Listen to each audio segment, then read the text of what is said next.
Yo, how's it going, folks? Welcome to episode 169 of the Simpa Life Podcast. How you doing? How's it keeping? How's it going? It's been another week. Yeah, obviously still happy to be back. Still glad to be back in the hot chair. It's still a bit cold, to be honest. But to be fair, I think I'm recording 7 episodes over the next 3 weeks. So there's going to be plenty of content and plenty of me sat in this seat keeping you all company. So yeah, if you haven't already, let's do that usual YouTube bullshit. Like, share, subscribe, where. Anyway, let's get that out of the way and get on to the more important things, which is introducing today's guest, who is a first timer up on the show. I don't know how I've managed that, as in to not get this guest on the podcast up until this point. But yeah, when I relaunched it, they jumped straight into, it wasn't even in my inbox. It was a comment on the podcast page, and I was like, oh my God, how have I not had Ross on yet?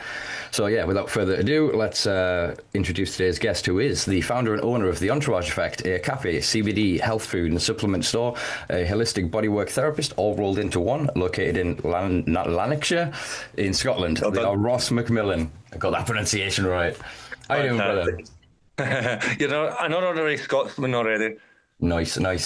I was up there not that long ago. I was in your cafe the other week. I had a fantastic coffee, I must say.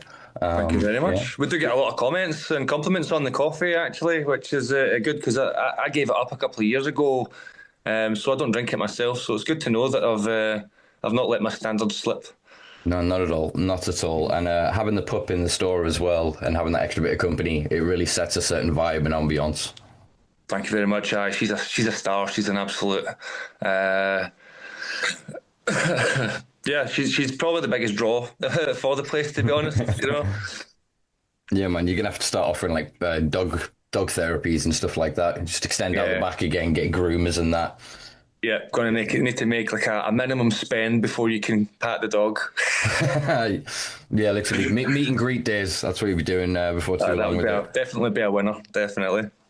Lush. All right, so for people that kind of don't know, let's kind of take this back to the beginning. I think you've been open since start of 2022. So what first inspired you and what kind of motivated you to set up the cafe? Well, I mean, it's been a lifelong journey, really. I suppose being neurodivergent and having a very kind of cause and effect and sort of a bit of that black and white thinking, I've always thought that health conditions, obviously there are exceptions to the rule, but a lot of health conditions, a lot of the stuff that we deal with on a daily basis, there is a root cause, and rather than just kind of glossing over or taking painkillers to deal with the pain, anti-inflammatories to deal with inflammation and stuff like that. What is the root cause of the ailments that tend to ail us that are causing people to lose revenue at work, causing them to suffer needlessly for large periods of their life and things like that, which I have definitely done myself. So a lot of what I'm doing is sort of from personal experience and just finding things that have helped with me over the years with my mental and physical health, which has taken it has been a lifelong journey. I have then it kind of feels like sometimes when you fix problems and they're then behind you, that you've went through this whole journey and you've learned all these skills, and now that you're through the other side of it, you have all of these skills and they're kind of sitting not doing anything. And so really what I've done is I've taken all the learnings and the skills and the tips and stuff like that I've found over the years that have helped me, and things that friends and family have kind of recommended, and I've just decided to basically turn it into a business. So that's kind of like the overarching theme is things that have a proven track record of efficacy for me and people that I know, all very much word of mouth, which is exactly pretty much how the business is now being promoted. But yeah, it's been since childhood, since finding out about things like cannabis and CBD, holistic treatments and things like that. And I've got a very kind of, I've got a very critical mind, so I'm a bit sort of pessimistic. Not maybe pessimistic, but I don't just believe everything that I read. Bit I'm of a not. cynic. Yeah, I like to try things out for myself and see what I like to see the hard proof, and that's kind of what led me on to the kinetic chain release therapy, which a lot of people are going to be scratching their heads saying, "What the hell is what is that?" Which was exactly what my reaction was when I first heard it as well.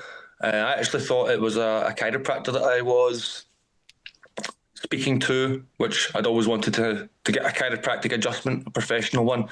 Being hypermobile, I've got a lot of stiff joints and stuff like that, and so all my life I've kind of cracked my joints, cracked my neck, cracked my back, cracked my knuckles. And it turns out this lady, she had a treatment table laid out, promoting her own little business at a place I used to work at, a call centre for a bank. And it turns out, she says, "No, I do this thing called kinetic chain release therapy." And I had this blank expression on my face, as I'm imagining a lot of your viewers and listeners will be currently. And she says, "I can show you better than I can tell you." And so she gave me a little kind of tester treatment. It was literally maybe a third of the full protocol. She essentially kind of wiggled my ankle, and she did a little wiggle to the side of my knee, and she used her elbow a little bit roughly on my bum cheek. And then she says, "Get up and stand and go and try and walk." And initially, the first thing I noticed was that the sciatica that I had been suffering from just seemed to disappear. And then when I tried to walk, I was kind of like all veering off to the left. As it transpires, I had one leg that had been slightly shorter than the other. The legs themselves were the same length, but one leg was being sort of hiked up, which gave the impression of it being shorter than the other. And that was leading to me sort of having problems with it, tripping over my own feet, lots of pain in my glute and my hip, and sciatica down my leg.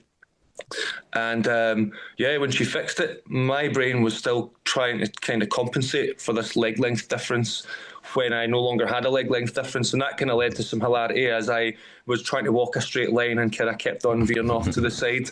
After 2 or 3 sort of attempts, I managed to get it together, and all of a sudden I was aware that I had like super awareness of my feet. I was very much grounded in the physical sense. I was aware of the ground. I could feel it underneath me. I felt secure and safe. Like all of a sudden the nerves in my legs were actually receiving signals from my feet that they hadn't been previously. And on top of that, my mood lifted. I didn't think I had any problems with my mood at the time, although some of my friends and family might disagree with that. But yeah, immediately I had finished my shift that day anyway, so, already mood was on the up. But I jumped in the car, I turned the radio on, I put the windows down, and despite it being quite cold, as Scotland usually is, and it was only Radio 1, so it wasn't exactly my sort of music, I found myself driving down the street with the windows down, belting out all these tunes. And then I kind of had a moment of clarity, like, what are you doing, Ross? And the only thing I could attribute it to was this fact that this tension and this pain and stiffness and all these other things that I'd been carrying about in my physical body, including like trauma and stuff like that, had all been lifted. And now I felt this lightness, not only physical lightness, but my mood, everything was just like, it skyrocketed. I was literally driving home with my head in the clouds. And as somebody who's dealt with a lot of, trauma, depression, anxiety and things like that throughout my life, which cannabis has helped with a huge, huge amount. But for to have such a profound effect in such a short, acute period of time, that was life-changing. And having already been involved in CBD and helping other people build quite successful CBD businesses, I thought I wanted to build my own CBD business. That was already in the back of my head, or maybe not so much in the back, well, more to the forefront, but it was something that I was certainly playing with the idea of anyway. And then this came along, just kind of, it dropped in my lap, and I was like, the people I was already helping with CBD would benefit hugely from this. The people that are benefiting from this would benefit hugely from CBD, either as an adjunct therapy, just in the long term, or actually at the same time as a sort of combination therapy. I thought they would both make each other work that little bit better. And so that was where the idea was born initially. It was just a space where I could sell CBD and also provide this therapy, which had changed my life in just such a short period of time. And then it kind of grew arms and legs after that, because having helped build these other CBD businesses, what I found was that when it comes to health, with CBD especially just being like a brand new product in 2015, 2016, in the sort of Scottish market, people had a lot of questions, but they felt like they were being a bit of a nuisance by asking you, repeated what they might have thought were quite basic and quite simple questions, but that, anyone who's starting out using a new supplement or something like that, they need to know these things. But they felt like they were being a nuisance, that they felt like they were coming in as a little bit ignorant. And again, like they were being a hassle by asking lots of questions. And of course, my job was to allay that fear and to make them as comfortable to ask these questions as possible for these, my friends' businesses. However, what I thought would be a better idea was to set it up like a cafe. People could then come in and they would actually, instead of not just feeling comfortable, almost feel like that was obligated, that was the purpose. You come in, you sit down, you get a cup of tea or a coffee, and then instead of having this pressured 2 or 3 questions, although you maybe have 10 questions, you quickly rush 2 or 3 of them. You're invited to come down and to sit, to get comfortable, to have a cup of tea or coffee or one of our alternatives, to ask all the questions that you have, to really get down to the nitty gritty. Because what we've done, we've very quickly, call it my neurodivergence and my pattern recognition or whatever. I can't do this job, and just do the job and go home, and that's the end of it. So my brains continually went down these little wormholes of, I need to know more. I need to know more about kinetic chain release therapy. I need to know what kinetic chains are. I need to know more about connective tissue and how that relates to trauma, physical and emotional trauma, and how the vagus nerve and all these other things affect, your digestion, and your fight, flight, freeze response and all these kind of things. So what I've seen, obviously, over the last 4 years coming up on now, you start to spot patterns. Initially, they're just kind of subtle, and you're kind of like, I think I might be seeing these things. And then as they continue to crop up, you start to connect dots and things. And I've kind of put together a bit of a thesis, a sort of hypothesis. I want to call it the unified theory of wellness, about how all these different things are connected, like, your trauma, your digestive system, your sex hormones, and then like things that seem a little bit more cosmetic and superficial that are actually oftentimes a lot of the first signs that cause people to go and try and get help for things. But oftentimes they are well down the list of symptoms or warning signs, or, they're many stages down the process, by that stage, because once you start seeing symptoms in the skin, for instance, which is a big trigger for people going to get help with things, that already means that there's sort of dysbiosis and stuff like that going on inside. And so, yeah, I've put together this sort of bigger picture from the things that we keep seeing again and again from the clients that keep coming to us.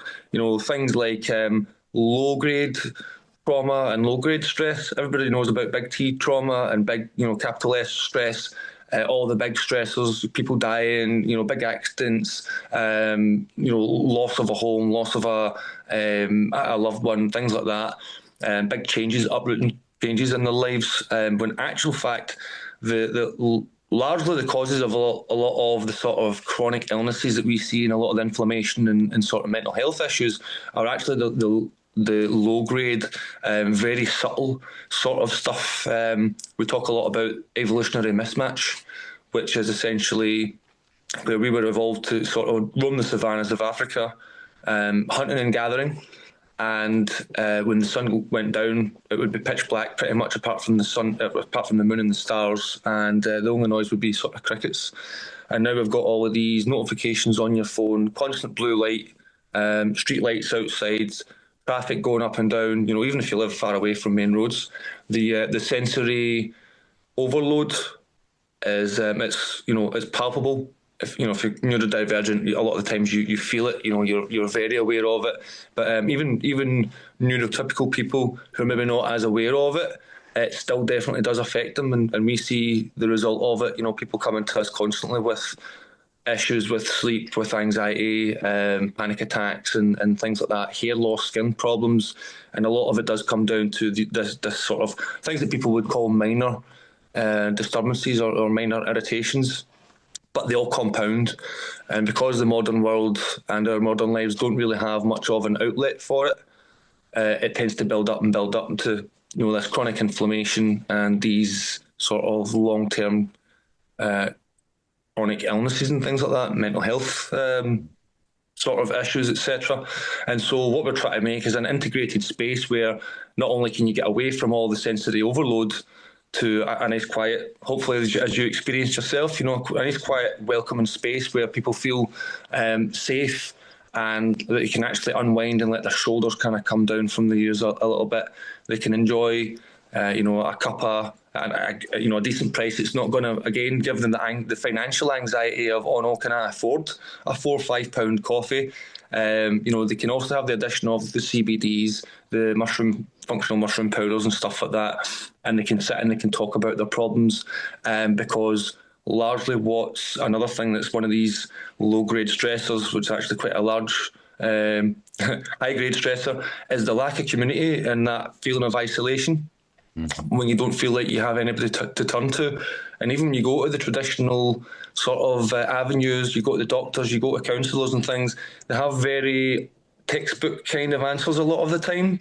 And you can tell that they're trying to give you advice, but they're giving you advice from a place of authority, and from, reading book knowledge, and not necessarily from first-person experience, and certainly not from recognition. And you don't get that sort of connection and same level of communication and understanding. And so that, in a lot of times, just by people coming in and actually getting to speak and sound, feel like they're actually heard and listened to, that in itself is a huge sort of therapeutic benefit, or a huge angle from it. And all that, wrapped up with clapping the dog, some good food, some good warm drinks and stuff like that, and then the therapies. That's essentially what the sort of the theme is. I know I've rabbited on. Hopefully, no, you've really done well, I think, to convey to the novice, someone who doesn't know what you do, what it is that you do, and the journey. No, you've done really well. The thing I frantically Googled was, I was just trying to make sure I hadn't hallucinated something, but a woman I've just lost it, from wherever Barnet Council is, which I'm guessing is Barnet. I don't know where Barnet is, right, somewhere down south. Sorry to people from Barnet. Has just won a court case against LED streetlights, which could result in LED streetlights in the UK being switched out. There's a spot, anybody in Durham, bit esoteric here, where you go out the back towards Finkel Abbey, where the lights switch. There's the lights go in LED and they go back to the old glow orange. Yeah. And you feel it, you palpably almost hit this wall where you just feel, the light, it's like you said, with the blue light, the thing with the phones, are obviously advising us now, like an hour before bed, whatever it is, don't be on your phone. Mm-hmm. Talking about banning social media and smartphones for kids and all this. We're slowly starting to recognize the problems of individual symptoms, like you say, but there isn't this holistic overview. There isn't this understanding of how all of those things together, the death by 1,000 cuts, that you go, oh my God, how have I got Crohn's, or how have I got whatever? And then you go and you look at all of these other compounding things. I mean, we're starting to understand as well, or we have been for a while, but it's the same as like the tobacco industry suppressing the information on cancer and things like that, of pharmaceutical overload, of a lot of the compounds and substances we're prescribed to deal with single symptoms arising from this matrix of issues, shall we call it, within the body, then could cause other systems to go out of whack. So they may have turned off one switch and turned on 4 others, and then they go, we'll prescribe another, and like you said, I had a similar sort of experience when I first really got into yoga many years ago, and I did it every day, and for the first 3 or 4 days I was like, what the hell am I doing in my body? This kills. I can't bend down, like, so I was really trying to get into every depth of every asana and pose. And then there was just this one point where I woke up like the next day after it, and it was the same, like, just I was catching myself being giddy. And it is that thing of, my body feels good, I feel good, and that leads you, like I said, to those other things of going, well, then what am I eating? If I eat this, I feel bad, and you start to notice that thing, like you said, when you notice your feet on the ground, it's grounding in the body, it's bringing yourself to a state of awareness of now, the power of now. With Eckhart Tolle, he's gone. What happened there? Good man. All right, we're back. Cool. I thought that was me. I am back on Zoom the past 2 weeks, and it's saying in the top corner, meeting 40 minutes, and I'm getting quite nervous that at some point this is going to cut us off. So if it does cut us off at some point, I'll fire you another quick link, and we'll get back in. I have paid for Pro again, but obviously I let it lapse quite a bit last year, so I think maybe Zoom is pissed at me for not paying my bills. But yeah, whatever. What the hell were we on about? Connecting to the body, feeling grounded. Eckhart Tolle, I think. I was saying like the power of yoga led me to meditate. Actually, it was meditation led me to yoga. And then that led me to all kinds of things like barefoot walking in the forest, putting your feet in cold water, like in streams in natural water, and different connective exercises and things like that. And from those experiences, like I said, it gives you that more holistic idea of ways that you can help the body. It is like your mum as a kid going, oh, you just need a good night's sleep. There's something in that. Do you know what I mean? Obviously, there's all the other things, but we've kind of lost all of that because we're sold now the cures to the problems that modern living gives us. No, totally. And a thing that we speak, a lot about is how when people come to us, no matter what it is that they come for, what I always say is, both CBD, kinetic chain release therapy, and a lot of the other stuff that we do really does help to facilitate that switching off that fight, flight, freeze mode, and allowing you to get a proper night's sleep, because that is one of the most important things. The body is capable of healing so many things on its own. When you break an arm or a leg and you go to the doctor doesn't fix your arm. All the doctor does is aligns your arm, and then your body does what it's already capable of, which is by, combining the bone, the osteoblast and osteoclasts, basically, stick the bone back together again. It wants to be one bone. It's aligned, And kinetic chain release therapy works very much like that, but in a whole body system sort of way, where it's aligning the body to allow the blood flow and the lymphatic fluid and the nerves all to function again properly. Switches off that steady stream of adrenaline that's keeping us all synthetically stimulated, allowing you to get that first really good night's sleep. And that is where the body does do all that repairing of all the wear and tear and stuff like that, and even broken bones. And so by realigning the body and allowing that restful reparative sleep, you're essentially you're creating the right environment for the body to start to heal itself again. And but we are all as well, like when we're children are so close to nature. If you ever see like a dog or a horse or a child after they get a big scare, if they get a fright, there's a big bang, like a firework or thunder and lightning, they all tend to do the same thing. They'll run for safety first and foremost. And once they find somewhere, either holding on to their mother or like underneath your leg if it's a dog, or horses like to hide underneath trees or, at one end of a field all huddled together, they sit and they shake.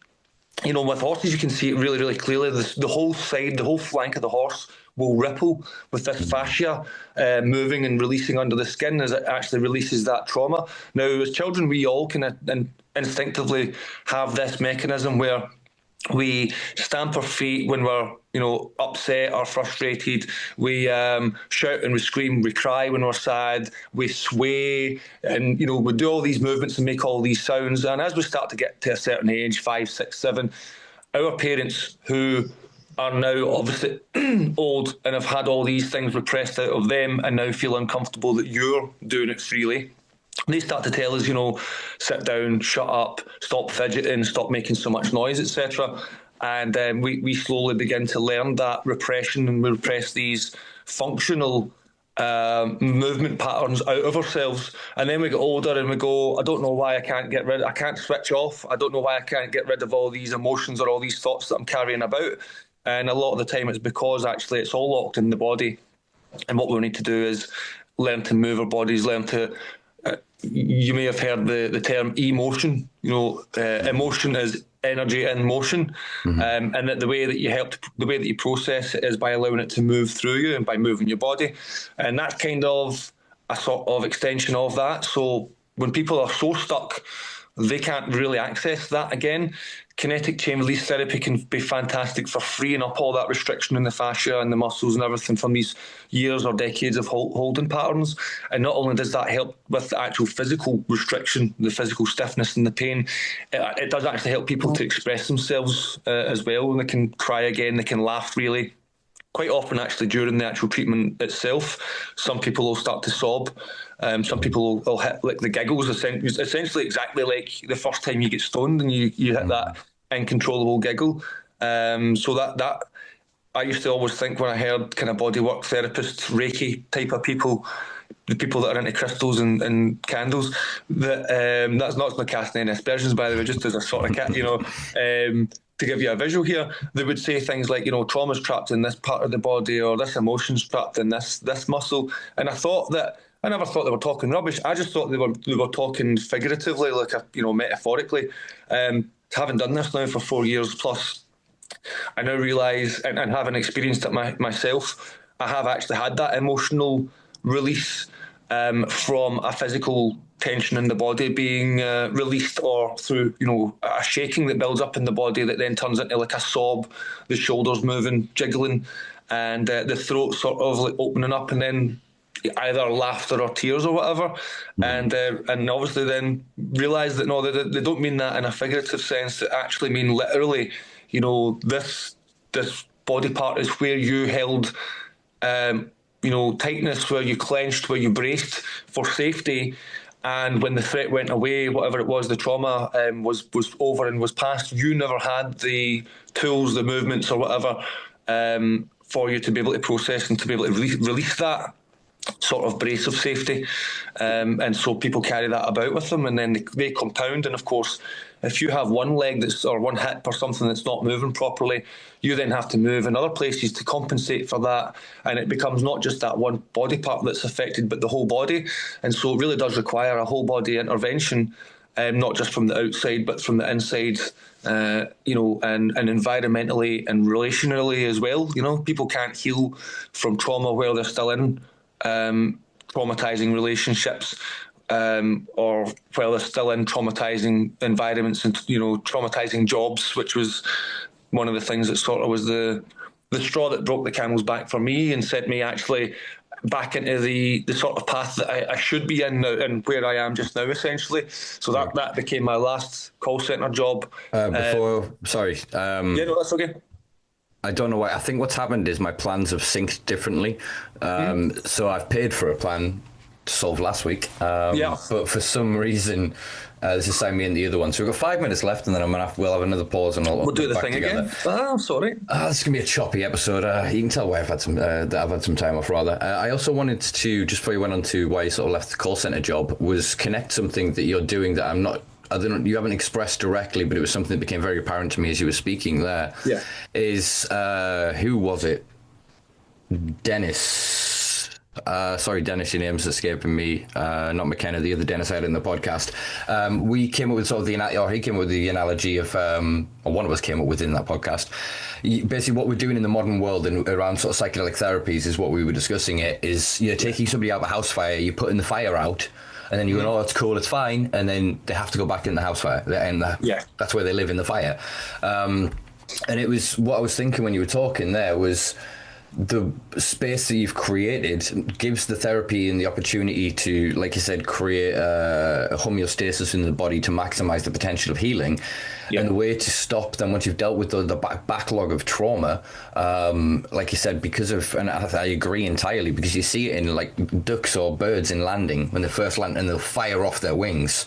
And you can see their way of dealing with the adrenaline and everything else that the body needed in order to sustain that level of exercise or attention or awareness. And then they can literally shake it off and go straight in a rest, and then that pigeon will be asleep in 2 seconds with his head under his wing, and that's because of their connection to the environment, modulated through the other. That's the caffeine, the space you bring. It's community. If you can then remove the conditioning that happened through the microcosm of community that we had in our homes, in our schools, in our little areas, in our nation states, in our global position, whatever, as part of the larger, infrastructure, not infrastructure, like the larger system of the world, these self-imposed kind of assumptions or stereotypes about how we should act, how we should be, all disconnects us from that instinct of how we want to respond to things. And so in doing so, like you said, it all builds up that people go, nothing's really that traumatic has happened to me. But then if you really sat with them and discussed the shit, it'd be like, no, but it's like death by 1,000 cuts. It's the build-up with that. Do you have somebody that bad thing happens and you can pick up the phone, or better yet, go and see them, sit with them and talk it out? And you know that thing of like the British thing, oh, you cup of tea, you know, problem shared is a problem halved. Yes. It's that sense of connection. Yes, the person matters, but it's your sense of feeling of safety within them. That person is in some way home. Yeah. Do you know what I mean? And it's that loss of connection, the erasure of third spaces since austerity, even before that. Brown government was starting to fuck up. I mean, to be fair, the global economy was pretty fucked, but we had a pretty in that, to be fair. But since then, yeah, you like you said, it's £5 coffee. It's 20 quid in an Uber to get there. It's did you know what I mean? The crisps, it's the parking, all those little, the death by 1,000 cuts economically. That means, is it worth me actually feeling that sense of connection? And often the places that you go don't feel like home. The people may, but the environment you're in reduces that sense of healing. Like it's one of, like I had I mentioned this I think last week. I had another recent suicide over Christmas, and it knocked me for shit. But the two events that I went to, the memorial events after the fact for him, that deep sense of connection, there is something that is desperate for us. It's the catharsis, because it's real. You can't erase it. We're all going to fucking die. There is no way around it. I'm going to be the lucky one. I'll get round. Like, no, you all have to face that mortality. You all have to face who you are, especially when it's like the death of somebody from who you were as when you were younger. You can look down in a linear sense the history of you, the story you tell yourself of who you are. And if you look the other way, if you're brave enough to look up that way, you can see how much little time you actually really have and what it is to connect with people. There's that classic meme of, I've got these years left with these people. You don't. You have 2 hours there, 4 hours there, 10 minutes there. It's a very limiting thing. And it's community heals us, man. Even if there's people you feel uncomfortable around, there's something in that. There's a sense that you need to grow, you need to say something, or they need to say something, or something needs to happen. And often the thing, through the awkwardness, the thing that we're unsure of, the thing that we're worried most about is the thing that fucking really needs to happen. If the truth can destroy the world, it should. Maybe I haven't thought that out. No, fuck it. I'm putting my heart into that. It should. If something can be destroyed by the truth, it should be destroyed by the truth. Definitely. Yeah. No, I agree 100%. You've hit the nail on the head there. And as well, to add to that, a lot of the things that happen to us, as traumatizing as they are not as long-term, chronically paralyzing when you have that community around. You know, the exact same event could happen to you. If you're well supported and you've got a community around about you, of course it's still going to be traumatizing, there's still going to be loss, it's still going to take time to heal, but that's a lot less disruptive to your whole life when you have other people around about you to act as a sort of buffer, than when you have to go through these things and you're either disconnected altogether, or the connection's ruptured in some way, or if you have to be the one that always carries, you've got a family that you're always the one that has to pull everybody together, and then it's always work for you. You then don't have anybody for you to then lean on, because you're always the one that everybody else is kind of leaning on. The feminist movement calls, I think, emotional labour. I think it's a really, really good phrasing for it, because you are doing the heavy lifting of your family unit. Yeah. And I mean, and a lot of guys, obviously, there's the male loneliness epidemic. Sorry, easy for me to say that. Ball must be kicking in there. Which, I can totally understand as well, where guys feel like they can't speak about their feelings, even if they do have people there who probably would rightly want to listen, because they maybe feel like, well, if I'm supposed to be the strong person and then I show that weakness, do they still have that, not the trust in me, but do they feel as safe now that they know that I'm also worried or whatever? When actually, as you say, oftentimes these things need a light shone on them, and it needs to be normalised that actually all guys are scared. We're all just little boys and girls inside.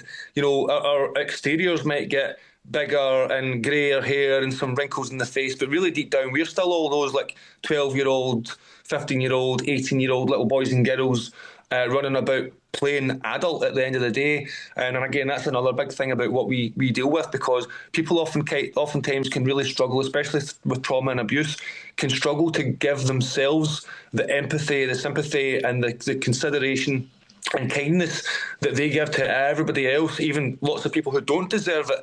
And it's because they feel undeserving for whatever reason. They can't see them as an adult. You know, they've got that mentality of, I should just be able to get on with it. I should just be able to go to my work every day. I should just be able to look after everybody else. And you know, we beat ourselves up on that. And one of the ways that I try and get people to look at it is, if you had to look at a picture of yourself as a child. So we were talking about people's inner child and how they can quite often struggle to give themselves the same sort of empathy and understanding and kindness that they give to others. And you said about looking at a picture of yourself, look at a picture of yourself, you know, as a child, and you know, think all the stuff that you've been through in your life that happened to that child. It's the same person. All that shit that happened to that child. Did that child deserve all that? Does that child deserve the things that you're telling yourself in your head, the messages you're giving yourself, the beating up that you're doing in your head to yourself? You know, does that person deserve that? You know, and oftentimes the first thing that happens is people will break down and cry. You know, when they realise what they've actually been doing to themselves, or who they've been doing it to, and actually that it's this innocent person. If that was any other child, you know, anyone else's son or daughter or whatever walking down the street, they would have, their heart would break for them, going through some of the stuff that they don't bat an eyelid. You know, I've been through this. My dad died when I was this age, and you know, I was abused by this person, and you know, been through all this, that, and the next thing and stuff. And they just say it, and you know, I know I do it myself. You know, I speak about a lot of my traumatic experiences in a very matter of fact, flat sort of. And you know, people's like faces will just be like, wow, and then you realise, shit, yeah, that's like not normal stuff that everybody goes through, and most people are abhorred and, you know, completely shocked by these sort of things. And it's like, yeah, we just kind of we normalise it, and we can compartmentalize it and stuff like that, and then we kind of tell ourselves we don't deserve any sympathy for all this horribleness that we've went through, and we just need to get on with it. I think it's a survival strategy, though, if you think about it sort of anthropologically, that because it's relating to our previous conversation, if you don't have the mechanism to go, oh, that guy called me a dick, you know, and you couldn't respond to that in some which way, if that was then happened every day for years, like I said, the compounding thing of that, you wouldn't then... You describe that as somebody you cared about, go, you've been systematically bullied and, you know, excluded, and this has happened, But you, in order to protect yourself from it, you're going through it. There's Sandra somebody, I always forget her name, a psychologist, says we tell ourselves stories in order to live. That's entirely the purpose of the ego. So you need to have this story that protects you from the terrible things. And if you then don't have people, like you said, that look at you when you say that thing and go, oh my God, you don't notice. And the technology, these things have denied us that. You can't connect on this. I love this podcast. I love these conversations, but it is in no way a replacement for the weight, the value of physical connection, of intimate conversation. Nothing can replace it. Having to deal with the thousands of different facial cues and tics and twitches that we all have, the ecocentricities, you know what I'm trying to say? Yeah. The weird things that we all have, the things that are unique to ourselves that make us care for each other. This might be a slight sidebar, but I feel that it's relevant. I watched the movie I Swear yesterday, day before. Have you heard about it? Don't think so, no. It's about a Scottish dude with Tourette's growing up in the 80s, based on a true story. Fucking heartbreaking. And like you said, it was watching that and seeing that kid and seeing what he went through and being able to so viscerally and violently empathize with him that I watched that kid. Do you know what I mean? I could see, you could connect to it. I'm getting emotional thinking about That's it. Like, good, man. Like it was a fucking war. I highly recommend it to anybody. Like I don't know how real the scene is at the end where he tells the Queen to fuck off, but I'm all for it if that happened. But yeah, the narrative and the way that it's shot, it's inspiring, and you don't really have many inspiring stories. But the thing is, in intimate conversations, we inspire each other, but we don't see each other. We're not telling each other truths anymore. We're lying through the prism of this. I want you to think I'm this, so I do this, and you go, "Oh, Simpa's this." I'm not that. Yeah. I'm what my fucking ego is trying to do to keep my story going. But that's not connection. That's not real. That's not raw. It's not vulnerable. It's not going to change your life. It's not going to help save a life. It's not going to reconnect life. You also don't know what is of value to someone else. So when you sit down to make a video, to all your best intents and purposes, you've got a message and a lesson to give. But oftentimes when you have a conversation and it's a two-way, there's give and take, it's reciprocal. Oftentimes it's not something that is going to benefit the other person that actually triggers something healing in that person. It's something you just say sort of in passing, a throwaway comment, and someone goes, oh, I've never looked at it that way before, and you're kind of like, that wasn't the bit that I thought was going to be the main hitter, but when you sit down to make a video, you only have that what you know and what you're thinking of, right, this is what I'm going to try and put across in a conversation. Little threads come out and people pull at them until they get to the end of it, and they find what the healing and what the learning is for them, because it's different to every person. So yeah, definitely agree that the two-way, the reciprocal conversation is something that's so important. And it is a skill. And as someone with ADHD, I really do struggle sometimes to allow someone else to just have their say without butting in or trying to give my side. I know, I've had an experience similar to that. Let me share that with you. But that's neurodivergent connection. Like it's sometimes that's the benefit. Yeah, societally we are starting to get better. I mean, it's one of the things of the very same things I was put on stages for and I'm praised for when I speak and write are the same things as a kid I was put in trouble for, for pontificating on a subject matter and getting hyper niched into something and explaining how that relates to this, and being able to create this tapestry and this showcase of somebody asked me one minor question. That is of benefit in that it's setting for all of these things, and for thinking what you're starting to understand, there's a weird correlation. So I was diagnosed with ADHD when I was 7, 8, something like that. I'm about 4 and a bit, just under 4 years on the waiting list for getting my final diagnosis for autism. But because of childhood trauma, it's masked within it. Yeah. And look, I'm kind of lucky in that I've done all the other stuff before the autism thing, because most people get an autism diagnosis later in life. And there's all this trauma of the realization of going, holy fuck. There are so many elements of my life where I felt that I'm the bad guy and I'm wrong, where I just haven't been geared for that setting.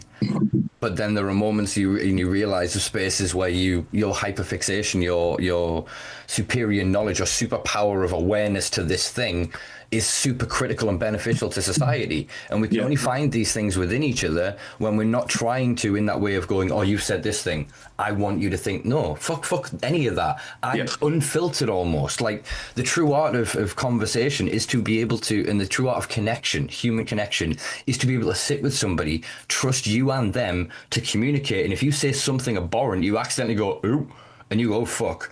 The other person will give you an opportunity to walk it back, to clarify. It's one of the beautiful things I found in this podcast. I've probably said in passion some things, and then literally I think a few instances, I can't think of the subjects, but I've literally a few minutes later when I've calmed down gone, just to clarify, you know what I mean? Because but that's real, and that's what the whole purpose of what I hope in any which way this podcast inspires in people is that. Talk about anything and everything, because you wouldn't believe, you look at somebody and you make all of these assumptions. You're wearing this t-shirt, you have this haircut, you have this accent, you have this you're this age. I've already got you into what I'm assuming you had this Tamagotchi as a kid. Yeah, you know what I mean?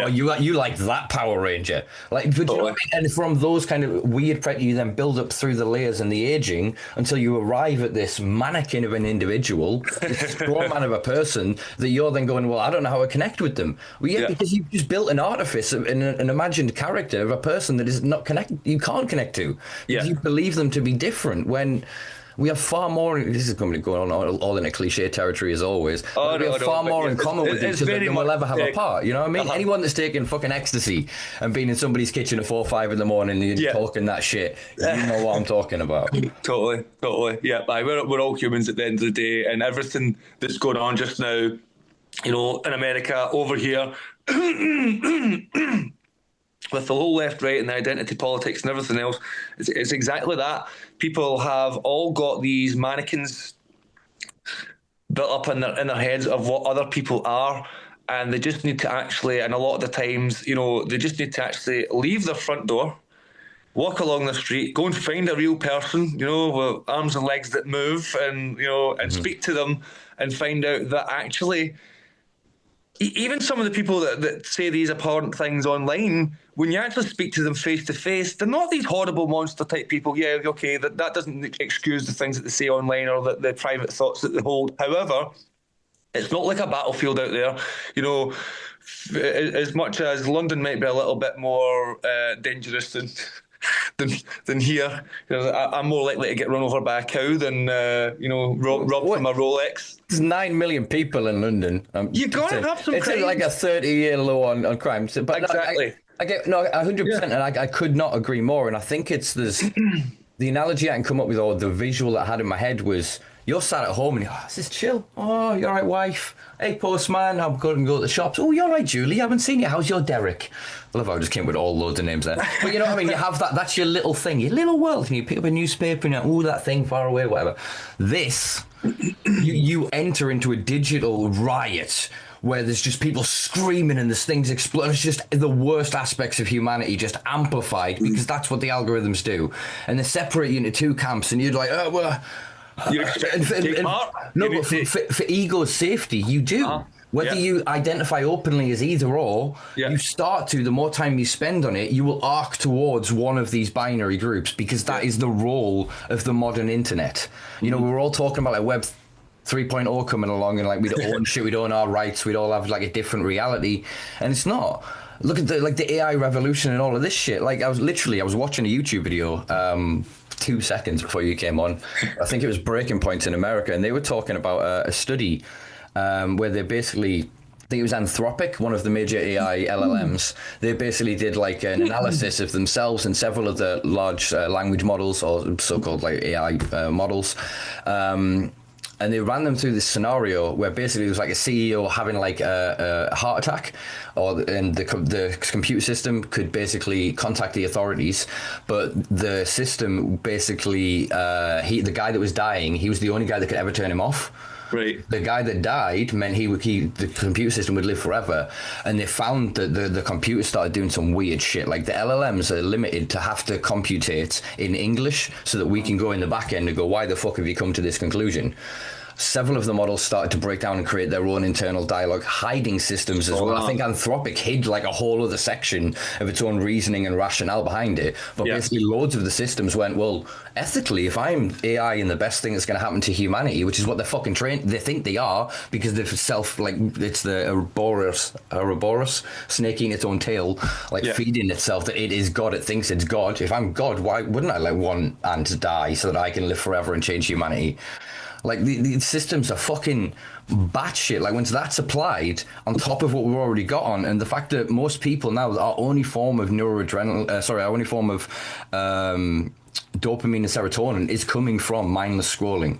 Like I swear to God, somebody needs to do the study, or if somebody's already done it, somebody fucking send me it if you know about it. Whether this now gives signaling. Whether you can train your brain enough so your dominant hand with your phone just doing a muscled memory technique, what it's doing to the hormonal in the brain. Is it measurable? Is it detectable? Do you know what I mean? And the same with any other pleasurable repetitious thing is the smoking thing of this that we found. The deep breathing. It's measurable within the brain. That's where vaping and those things come from. It's hijacking this kind of thing that you can see it. We call it, is it thubbing? You thub your partner? Like thubbing, I think they call it. Where basically you sat with your partner and all you're doing is you're on your phone. You have all these funny fucking phrases for everything these days. But it's because that, to us, we've been trained that this has got more. It's like you're pulling the slot machine. You might get a violent video that makes you outraged, or a video, oh, look at the little cat. Oh, that's cool. That's happening nearby. I want to do that. Oh, that guy did. Oh, this guy from school. I'll see what he's up to. Like, just lost in this bullshit when another human that wants to connect with you can't. And we're all doing it to each other all the fuck. I do it. I know I've just had like the longest outage I've had on social media for ages, but every day I was still fighting the urge, still picking the fucker up and looking at it for a bit, and then being like, "Why have I done this again?" Mm-hmm. I'm trying to choose to not do this. Yeah, when your business is sitting around it, that's another layer as well that just compounds 100%. Everything as well. Because then you've got the I'm doing work. I'm doing my this is important stuff that I'm doing here. And half the time you might even pick the phone up with the intention of, right, I need to send that email and pay that bill. And you pick it up, and immediately, as soon as your brain sees that notification, you've got 2 unread messages, you've got however many, whatever, on Facebook or Instagram, and immediately, before you know it, you're on there, you've read the messages, you've cleared the notifications, and you're mindlessly scrolling again. And it's like, how the hell do you... Yeah, I wrote a pretty good article on that, actually.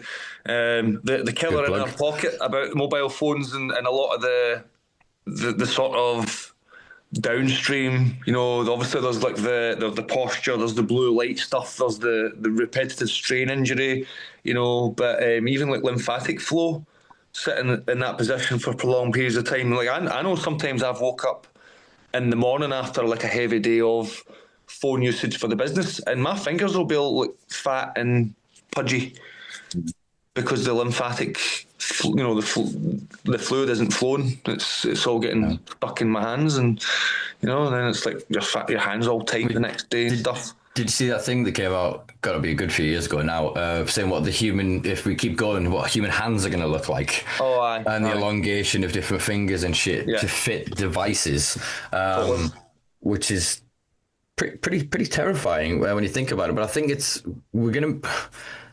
is what the big arms race has been, and I think currently Oakley's are winning it with Meta or whoever it is that they've partnered with.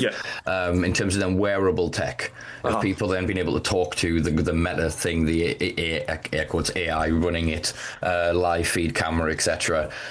So we are kind of getting away from that, but like you said, it's. That's going the wrong way, though. I think I feel we went from computers that were always on a desk, or originally, obviously, they took up full buildings, and then they were a room, and then now, it's a desk. Then we moved to laptops, which was, well, you could carry them around everywhere. They could be with you everywhere. Move on to the tablets and to the phones, and now they're glued to you almost, even if they're not physically actually attached to you. You know that if you ever have to go a day where you've left your phone behind and you're away, you've got no chance to go back for it. It is literally you feel like you're missing a limb. You're completely disconnected to the world. To then move that on to it is now actually being worn on your person. I feel like that's the wrong direction. I feel like it should be something you can leave behind, something you can walk away from, and it's that always on. Going back to the evolutionary mismatch thing, you'll remember back in the day when you had to walk or cycle to your friend's house who may be the other side of the town, and it could take you an hour to get there, only to knock the door and their mum to say, oh, they're away, wherever else, they're at their grandmother's, they're at this friend's house who just stays around the corner from you. Now you need to go all the way across town, a whole other hour the other way, And now it's like literally bing, bing, bing, bing, bing. Why did you not answer my first 5 messages? Why did you know? And it's like, well, it's the value within it is lessened. I literally brought this up with someone the other day, and then I sent them a follow-up. It was a couple of weeks ago, actually, and then I sent them a follow-up message the other day joking about it. Was saying that the weight and value of every ping is the same. Yeah. It doesn't mean to be, but somebody then texts me and goes, well, I suppose no different. Maybe like it was. Somebody says, "Oh, blah blah's died," and then oh, Pizza Hut got 10% off deal. Yeah, like in some which way, and it's through the machine, and then you could check one. You got to check them all, and it's so hard because of then how vast the concept of it, because it made sense when we kind of first had it. Like initially the first round of this were connective tools, so MSN and MySpace. So your MySpace was basically, this is my crew, look at my top 8. Yeah, there was all the internal politics and all the other bullshit of that, but in terms of like MySpace Music launching local musicians and creating access to third spaces and stuff like that, pinnacle. Before Murdoch got involved, brilliant. Tom was the tits. I think he's off. He retired to go do photography around the world or some shit, I think, apparently. But yeah, and then MSN was late night when you couldn't connect. It was you then used it to connect to people that you couldn't physically go and meet, but then often it was a tool of literally like, oh, which crack, da-da-da, we'll get on tonight. Oh, sweet, you there? Who's going there? Da-da. You'd all organise, you'd go somewhere, even if it was just dossing in the park or whatever. Like the point of it was to use it as an extension of the connection, not as a replacement for it. It was always then going, oh, thingy's sick. Oh, so we're like, oh, you're stuck in bed. You chat on the thing. We send each other, oh, you seen this? That like the way we used that was to try and spend our time on the internet to gather things, to show to others, to connect. So like the MySpace taught us so much about coding. I can make my background black and my font unique, and look, I've got My Chemical Romance as my background. I may have given away too much of my earlier life. But you know what I mean? You could do so much to it that then you felt was like, when you weren't trying to go, I want you to see me as this initially. It was you liked your shit and others liked your shit because you were trying to be you. You were trying to authentically express yourself. Obviously, then, not too long, it took the millennials to realize we could just fucking lie. And that kind of spiraled a bit. But then once Facebook came in with the way that its algorithms work, the way that it decided for you what you saw. MySpace was a chronology of your friends. Like you went onto other people's shit and you went, oh, hey, what's your crack? Oh, look at da-da-da. And you could click through them and it was just like digital diaries for each other. Yes, others could see and others could connect with. But that was the main conceptual idea behind it, was to form and to strengthen those bonds. And we just don't have that anymore because you go to a gig or whatever, you're talking 200 fucking quid, or if you're actually going to go and have like some pints or whatever. Do you know what I mean? I mean, if you're on the bag, then it's even fucking through the roof. People can do what they want to do, obviously. My point is that like it's not just the cheap thing. If I remember fucking getting like 3 gunners for a £5, and that £5 that lasted you a night. As long as somebody had an access to water, somebody had a little boombox or whatever, or we could float around the tap, that was a night. You were done. Yeah. Like even the acceptability of just loitering, we're becoming America in that way. People are not allowed to be outside without spending money. What you're doing, you're going to treat you. Why? Because we're just sitting together. Yeah. Yeah, the demonization of youth was bad in our days with like, what was it? They were scared of us with hoodies. They were initially trying to ban hoodies, and then David Cameron and all that shit was like the Hug a Hoodie campaign. Like it's the same now with all, everyone thinks of like knife crime, etc. Yeah, some youth are carrying knives. That's because other youth are carrying knives. It's a self-fulfilling problem that until you address the underlying material circumstances and sort of the class interests of parties involved of the continuation of that system, ain't nothing going to change. So it's brilliant we can do the work that what people like yourself can do, but it's community building. I think that it gives us that longevity, because otherwise people can go, I'm good, fuck you. But then you'll feel shit again. But if you feel good and you go, you want to give. That's the next step. And that's the thing that I've found with the work that I've done in the garden and everything, is that joy of it. When a little deer comes up to me and thanks me for doing my work, and I got my big joint, and I'm just like, oh, thank you. That's healing. That's cathartic. That's connection that wouldn't happen if I hadn't taken the risk, gone out and done a thing. And each of us in some small way can do that to connect to each other. And like, that's healing, man. When somebody you think is going to be like against you because of whatever prejudice you've experienced in the past, that's invaluable, man. So like, it's lush. We have spots like yours where you have people coming in for different things can see each other and not have the same prejudice or judgment they may have just outside your front doors, you know? Oh, yeah, I totally, because we get that exact same, you know, when we opened, we've had some volunteers that would go out and hand out leaflets to the locals to try and drum up some business and stuff. And most people were, you know, very warm and welcoming and would take a leaflet. But there were a couple of people who would go, oh, is that drug shop? You know, and I'm like, when they came back and told me, they were quite shocked. I wasn't surprised at all, to be honest, that they got that reaction, because I'd heard a little bit of this in the sort of through the grapevine. But obviously the funny thing is that our business is about getting people off of drugs. Just so happens that most of those are pharmaceutical drugs, but you know we have helped people come off of alcohol, stop smoking, stop taking cocaine, heroin, and other harmful drugs, illegal drugs, as well as all sorts of prescribed opiates, anti-inflammatories, and omeprazole and other stuff like that causes untold not really untold. All you need to do is look at the leaflet and the back it tells you right there. It's not really a giant sheets, yeah. Yeah, they don't tell you that when they hand over the prescription, and of course a lot of these things you're not supposed to be on for any longer than a couple of months, or even in some cases a couple of days. So all short-term therapies, but like I said, it's that we followed the American and New Zealand model. For all, those are the only two countries that advertise pharmaceutical drugs on television. We haven't quite gone that far, maybe yet. Maybe we won't become the 51st state when Trump decides to fucking invade us. Aye. Brain. Yes, the doctors themselves, the NHS, the way that's been broken down, the bureaucracy of it since basically the 80s and Thatcher and deregulation and unchained neoliberal capitalism, it's been about extracting wealth and value. Yeah. So you come in and you go, I've got this problem. They go, here's temporary solution. You go away and figure out what was causing the thing for that. So if you keep going in the doctor and go, my hand's burnt. And he goes, oh, all right, we put an ointment on that, and here you go, take these steroids, and you come in next week and go, oh, my hand's burnt. And he goes, all right, here's some steroids. And you keep doing this. There's a Desmond Tutu quote of going, we have to stop pulling people out of the river and start going upstream and find out why they're falling in. Yes, I love that quote. Yeah, you have to then go, well, dude, what are you doing? He's like, I put my hand in the fire and pull the coals out. And you go, have you thought about getting a shovel or a little device that you could do? Like, I know a doctor's not trained in that. Yeah. That's kind of what a GP used to be back in the day, is they were allowed to have common sense. They were allowed to ask these questions.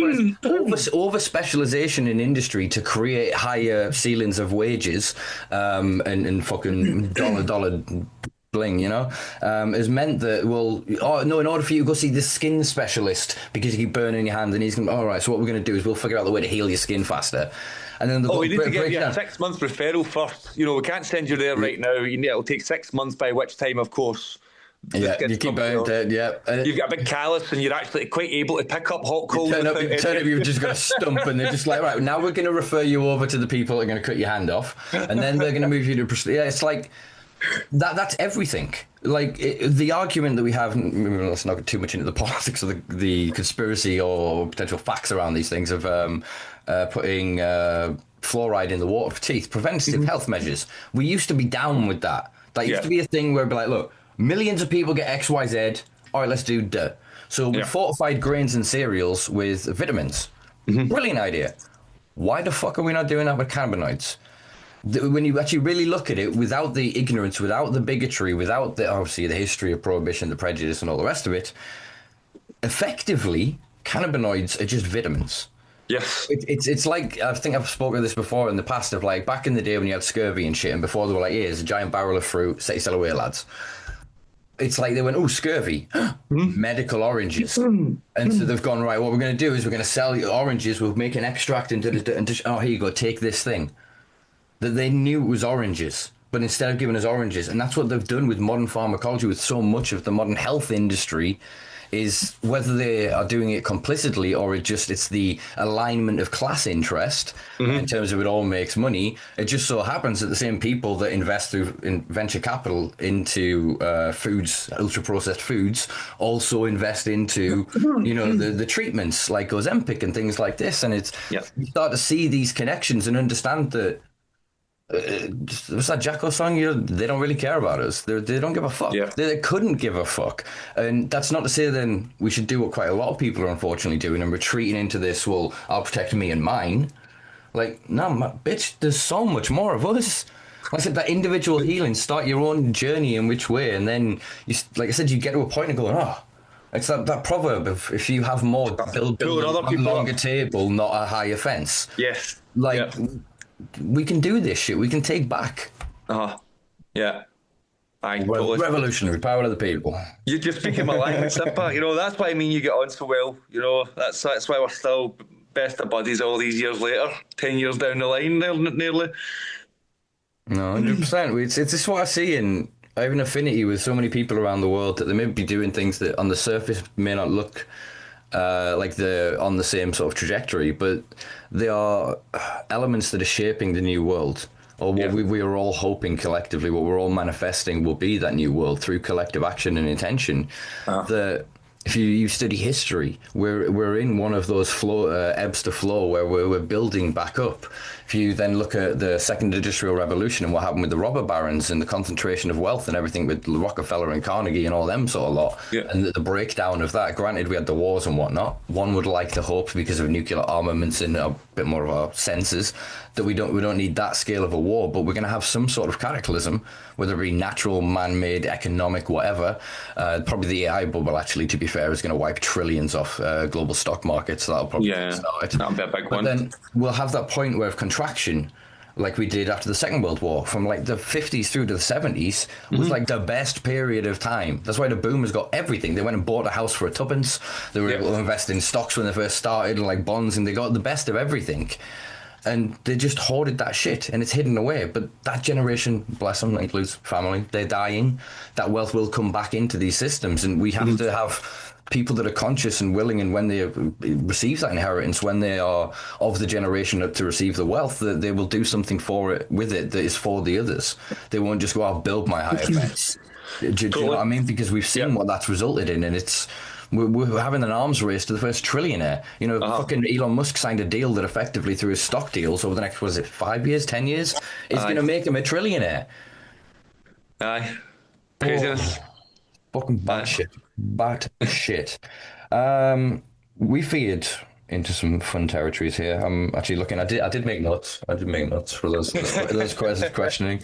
I'm just glad it's not me that's taking us off practice. No, but that's the whole point. It's like I said, because we've got ADHD. We've both got ADHD, so I might put an ADHD warning at the start of this. I like to say it's free association, and it's a skill, and it's always related. Even if you have to it's like German. You have to wait to the end of the sentence to maybe understand all of it. Once we get it all out, it's there, you know. And if we see that it's in pieces, we'll then keep talking and put it back into the right fucking the right picture for you. Don't worry about that. That's it. It's like a good stand-up comedy. 100%, yes. Where, the jokes always keep feeding back to the previous. 100%, yeah. That repetition of three build into the crescendo of your finale. Yeah, that's it. Classic stand-up comedy structure. Aye. I wanted to ask you, being that you are in Scotland, a couple of questions I suppose are geographically relevant. Yeah. So actually, I think it was only just last month, maybe December, Breathe Life Sciences, which is an Australian company, they're expanding up in Scotland. I think there's multiple reports either saying 35 or 100 jobs, so I'm guessing somewhere between that, where they're going to be doing domestic cultivation and production. You obviously have Hilltop up there. I think it's Hilltop Aberdeen. No, Waterside is Aberdeen.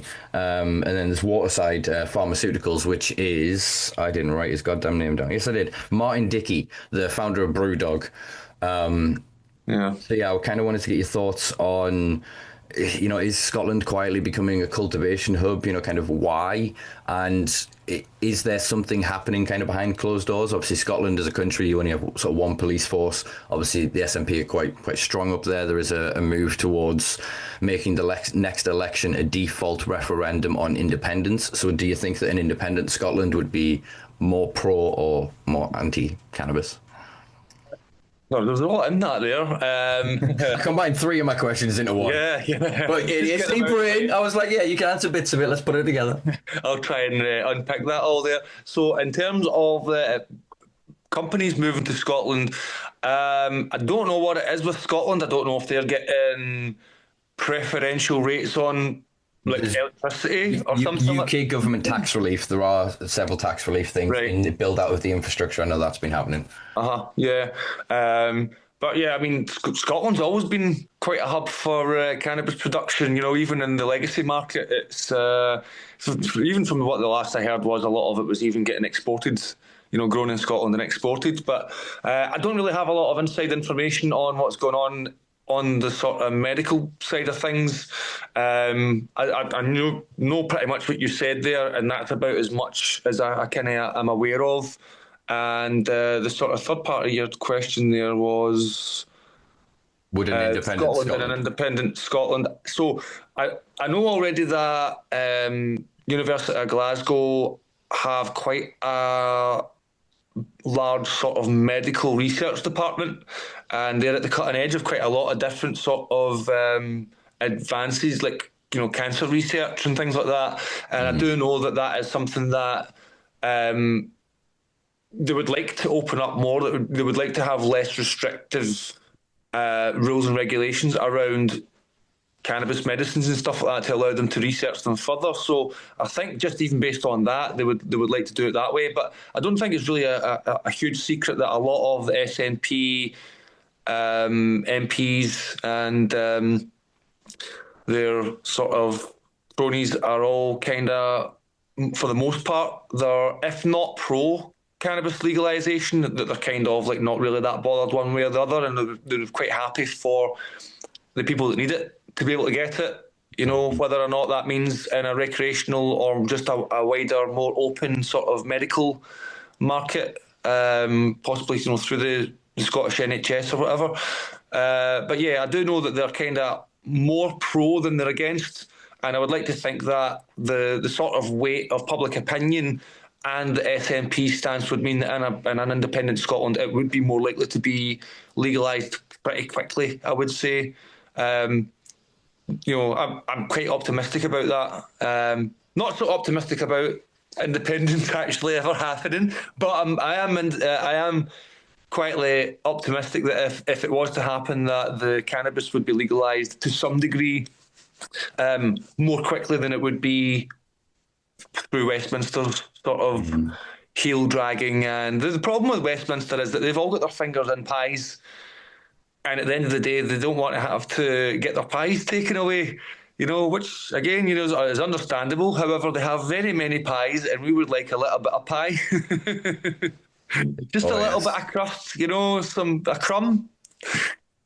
But yeah, that's what I see the issue is. And until the Tory and the Labour Party donors, etc., and the lobbyists all can figure out how they're going to get more money out of the legal recreational market than what they're currently managing to screw out of the medical market and the export market, largely, because obviously most of GW Pharmaceuticals stock is going elsewhere.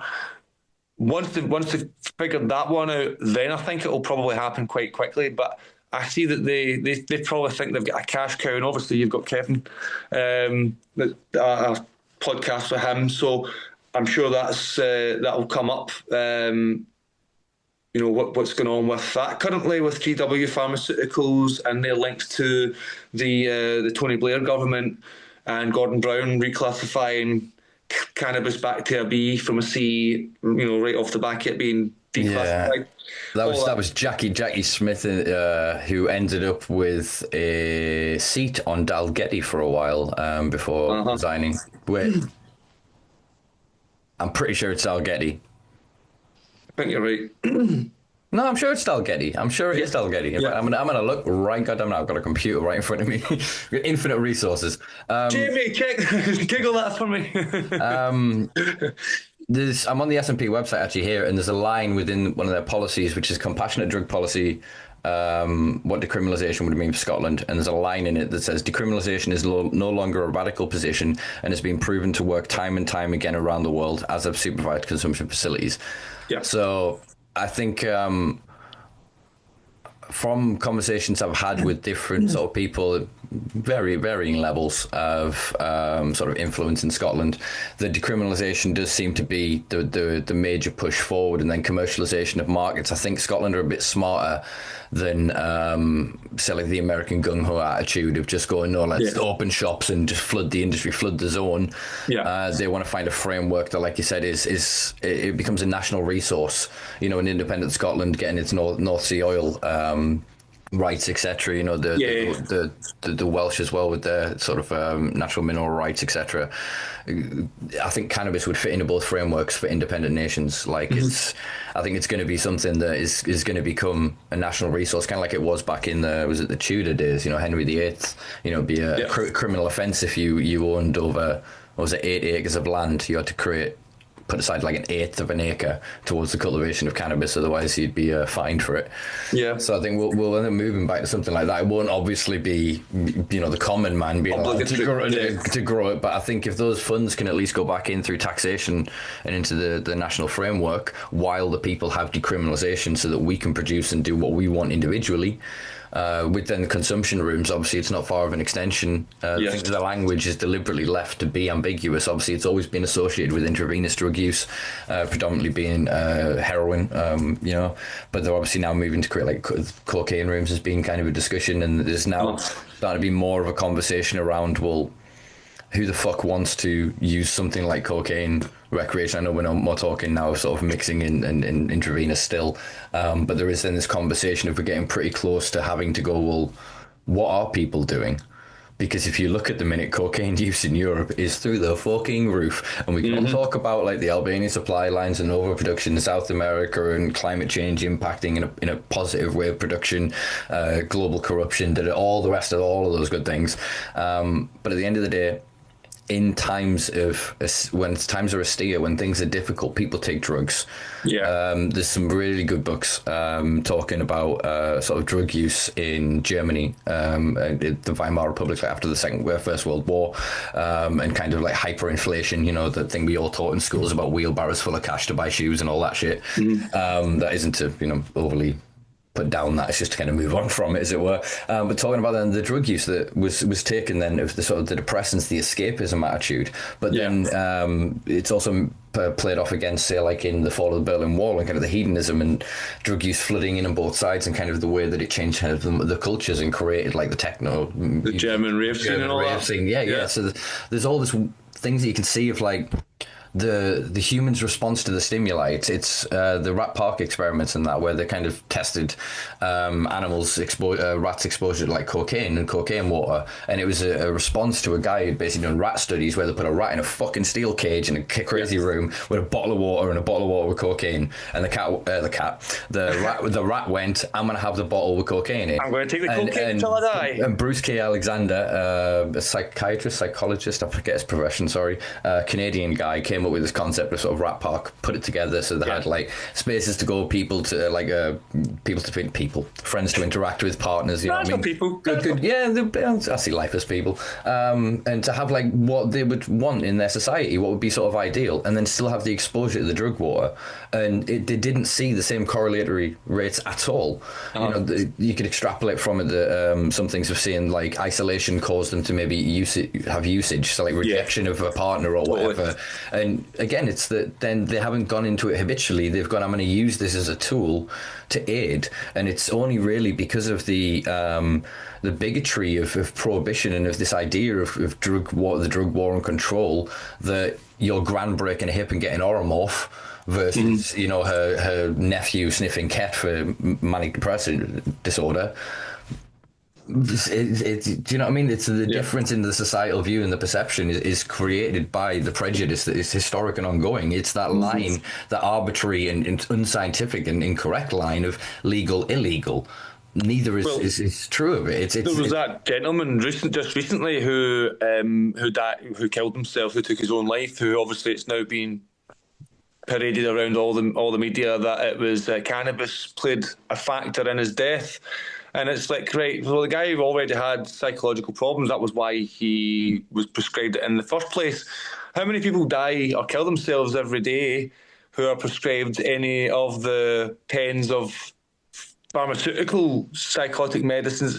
And actually, was that guy on a pharmaceutical medication before he then went on cannabis? And how can you say it was the administration of the cannabis and not actually the cessation of the prescription psychological meds that could have triggered that?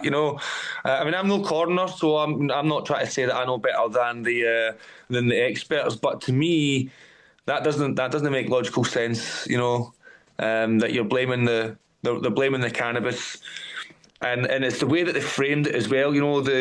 The fact that this cannabis was prescribed to him by a doctor legitimised his cannabis use and made him think that made it all right for him to do. When do you ever use that language about sertraline or lithium or any of the other psychological, pharmaceutical antidepressants or antipsychotics. They just that conversation just doesn't happen, and it's definitely not paraded on the front page of all the newspapers and all over Facebook. So that I thought was the perfect illustration of your point there. Yeah, I think just for kind of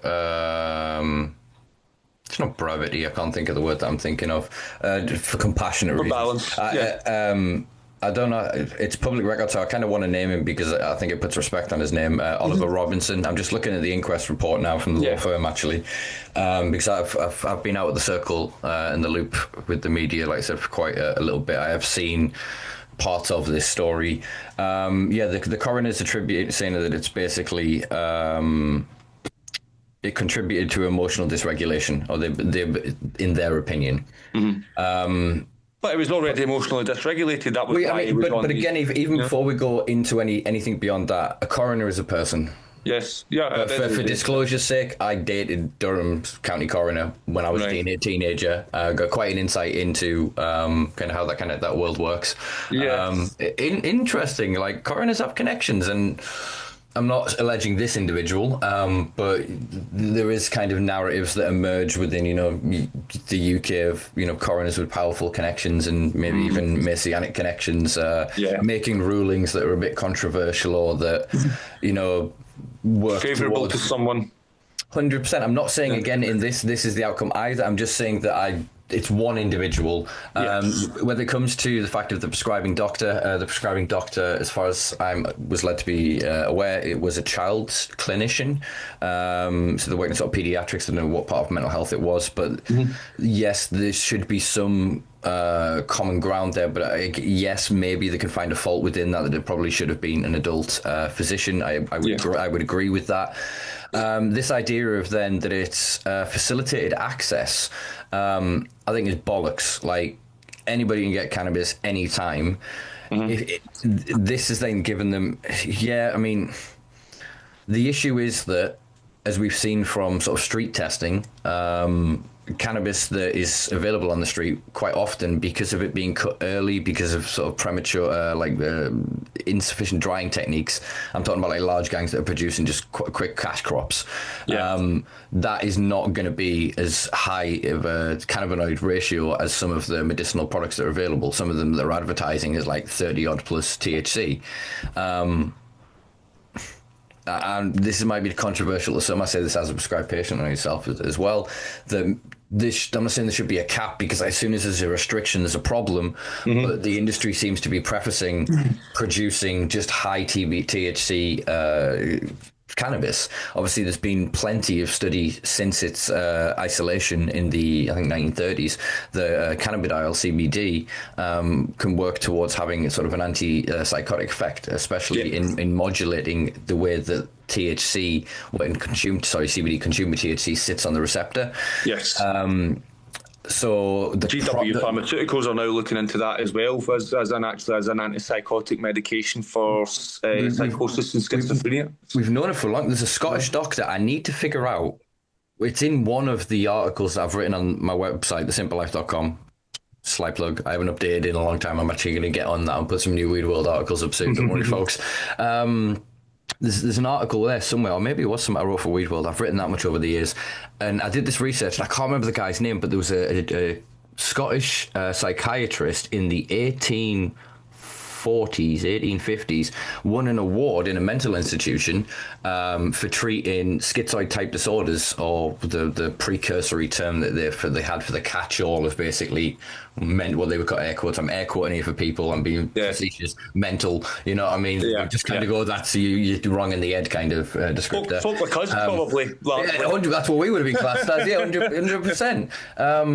And he got amazing results, and like, what the fuck are you using? And he was using cannabis sativa. So they were using it was part of the same sort of research that was then with William O'Shaughnessy and stuff like that around the time, where they were bringing these wildly, vastly different cultivars back from regions of these colonized parts of the Far East. And then just going, well, this, you know, oh, that's hemp, air quotes hemp, that's hemp, this is whatever, and not having any scientific kind of foundation to it in terms of the research they were doing. Even though you'd already had Linnaeus and that in the 1700s unify them, there was still, well, this is Indian hemp. Why? Because we took it out of India. And then they'd get a hemp sample from somewhere else in the region that wouldn't then be Indian hemp, and they'd classify it as something else and call it a different species. Even sometimes there wasn't that unified thing within the field. But he basically was using a cultivar of what effectively I think was more attributable to what we'd consider now in Europe the low THC CBD cultivars, the industrial cultivars. I hate using hemp for it, but air quotes hemp. In that sense, these long, strangly, fibrous things. The parents of them, the cannabinoid profiles that they were producing, were what he was likely using for extracting rather than indicas, and that was treating these disorders. He won an award for it. Right. I'm going to have to dig this out at some point. I'm going to make a note of it now. Scottish doctor, 1800s. It's so we've known for a long time, been fucking around for a long time, and sort of in botanicals and herbology and these things that predate pharmacology, cannabis has been present for forever. Obviously, I think one of the things that we're starting to see now, and this leads me on to my next question about sort of how you found the ever-changing sort of CBD industry as a retailer and as somebody that has, you know, a passion for the plant and wants to provide the best products. We're seeing that the cannabis industry is quite quickly becoming a cannabinoid industry. Obviously, this was, you know, if you believe sort of Steve Moore from back in the day and his sort of speakings on this, that it will only be a cannabinoid industry. There will be no cannabis industry.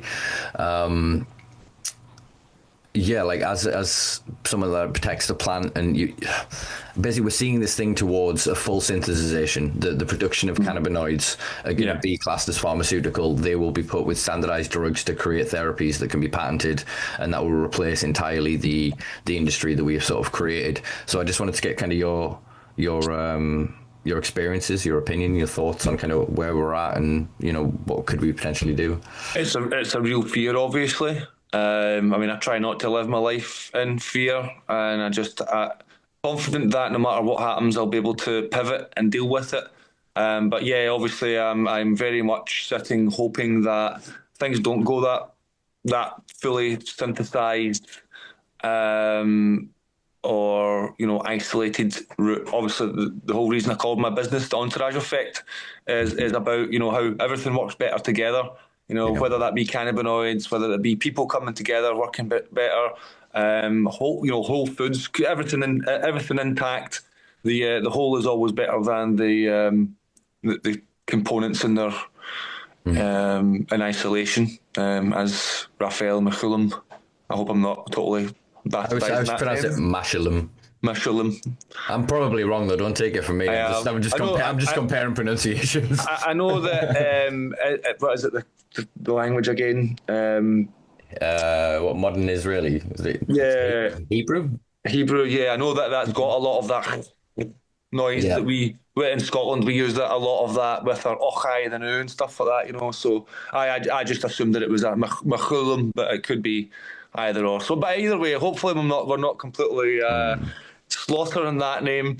But yeah, as he quite rightly sort of described back in the 80s, you know, these whether it be cannabinoids, all the components of cannabis, whether it be all the components of your food, you know, as we're now finding out with the whole ultra processed stuff, you know, and with the more that we're removing fibre to extend shelf life and things like that, you know, the fibre and all the antioxidants and stuff like that, all the more fragile, easily oxidized sort of components and things like that are all just as important, you know. I don't know about you, but I'm quite a fan of frozen, like fruit and veg these days, because you go to the supermarket to buy fruit or vegetables or whatever, and it's like, well, it says fresh fruit and veg, but actually it's been sitting out there for 3-4 days. How long was it in transportation and how long was it being held before that? You know, whereas a lot of these frozen fruits and vegetables and stuff like that, you know that they've been frozen within like 30 minutes of them being picked and things like that. So, definitely not against buying frozen by any means. But yeah, the whole is better than the sum of its parts, as that great Israeli scientist so rightly said. And so that's sort of like our whole ethos, you know, as I say, bringing people together as well, because people work better when they're together rather than when they're in isolation. And then with me combining like the therapies with the supplements and the superfoods and everything else, the social aspect of it, again, that's a coming together, you know, a combining of systems rather than isolating. And that's, you kind of touched on with at the very start, with what the whole medical profession currently are doing is specialisation. You know, they're all specialising in cardiology, specialises in the heart, gastrology, the stomach, the digestive system, endocrinology specialises in the hormones, you know, neurology is the brain and peripheral nervous system and so on. And if you've got a problem that overarches, you know, the Venn diagram, whatever, you know, covers multiple different areas, it is an absolute nightmare because none of these departments will speak to each other. If they do speak to each other, they don't know what each other are saying because... Yeah, they're basically speaking Chinese to each other. Yeah, they can have literally use the same word and have 3 or 4 different definitions for that one word, depending on what kind of doctor it is that you're speaking to, you know. And so, you know, as you said again, you know, brilliantly at the start, I'm actually was trying to remember it because I'm like, damn, I'm going to use that for some social media posts and some marketing and stuff, like the whole instead of continually pulling people out of the water, you know, why am I not walking up? Oh yeah, and find out why people keep on falling in the river. You know, and the doctors currently, as great as they are firemen. You know, they are constantly putting out fires. They do not have the time where they're putting out the fire currently with their training and with their funding and everything that, you know, they're expected to do, and just the whole paradigm of modern medicine at the moment. They don't have the time to be going out looking for the arsonists or for the cause of these fires because they're too busy currently just trying to put fires out. But that's what we're trying to do, as you say, is more let's try and find out why these fires keep on starting, find out why all these people keep on falling in the river, and deal with that. And try and hopefully stop so many people, you know, stop the doctors and these firemen from having to put out quite so many fires and pull so many people out the river, and take a little bit of pressure off that. But the problem we have largely is that a lot of people come to us already when they've been through all that and they've been passed around all that. And the danger is, of course, when you've been let down and gaslit and, you know, just turned away so many times, is that eventually you do kind of lose, lots of people do lose any belief that there is going to be an answer. You know, they think everyone's going to treat them exactly the same way as they've already been treated. And that's a huge issue. That's where the community building, I think, comes in. I think the fireman analogy is pretty good. I think I'd like to sort of expound on that a little, in that the fire crews, you have the guys that come in the hose and put the water out. You have the guys that have the things that cut open the cars for car wrecks. You know, they have the guys that work with like mountain rescue and that. And the over-specialization within the modern medical industry has meant that, I do remember it. There's an old sort of phrase of going, you know, you go to 3 specialists with a headache. You go to a psychiatrist, he says you're crazy. You go to a neurologist, he says you've got a tumor. You go to a virologist, he says you've got, you know, a virus or whatever. They're all right, but they're all wrong, because they're all looking for the answer in their field. If these are the options of the outcomes that I've got, you're saying it's not that, no, right, it must be this. That's the only thing I've got left. So you're this. They can't think outside of their profession. And I think to expound on the Desmond Tutu quote, is people have to cross the river. At some point, we need to get together and build a fucking bridge. You can put up fences and guards and say you're not allowed to cross the river. But if the instinct, the need, if the drive is to cross the river, we're going to cross the river, and if we drown, we're going to fucking drown. And like, the point of government, the point of infrastructure, larger than the choice of communities that we build and the spaces that we live in, the things that we vote in, the democracies that we're supposed to have, and the infrastructure they're supposed to manage, is supposed to better our lives. And for decades, generations, they've not. They've just extracted that wealth. Yep. And I think that the awakening that we're seeing over the past decade or so is the struggle. As man goes, wait, we're alone.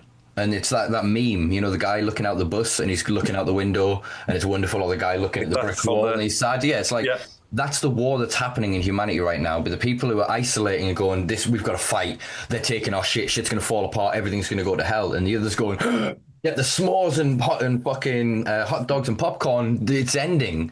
And we're both right. We should be scared, but we should also be excited at what comes next. We've seen these cycles go round. We don't need a 19th iPhone. We don't need a 12th fucking Fast and the Furious movie. We don't need a 14th, 50th Marvel movie or whatever. Like, they're just milking shit. They're just repeating. Culture is shrinking. The illusion of the world that they've created is falling apart. And when the AI bubble goes, it's going to be bigger than the housing bubble, the .com bubble, all that shit combined. Oh, the answer isn't going to be mother government. You know what I mean? Totally. It's not. They'll have a part to play, but the government is empowered by us. It's paid for by us. It's the empowerment of the individual has to come to the point of, like you said, of first heal thyself. You can't pour from an empty cup. Yeah. Everybody needs to fucking fill your cup, get your shit down here, and then we can figure out what the next thing is. And it'll come naturally and organically to us. We don't need to plan now while we're all in crisis. If we can all get into a better position, but half the problems aren't problems. They were just reactions to the fucking environment. Well, I've heard a really, really good thing, maybe about 6 months to a year ago now, that blew my mind. Fortunately, I was already there anyway, but it was basically saying, currently you're searching for your calling, you're struggling through life, you're searching for your calling, your mission in life or whatever, when actually your struggle is your mission. And once you've come through it, your mission is then to go back and get all the other people who are on the other side and to bring them over with you, to make their journey quicker than yours was, less treacherous, less, fraught with danger and pitfalls, to show them the shortcuts and make it less painful for them. And I thought that is absolutely magic. That's exactly what I have essentially done, is I've taken all the journey that I've had to go, and I'm now, still definitely not through it. At 41, I've definitely under no illusions that I have mastered life or anything like that.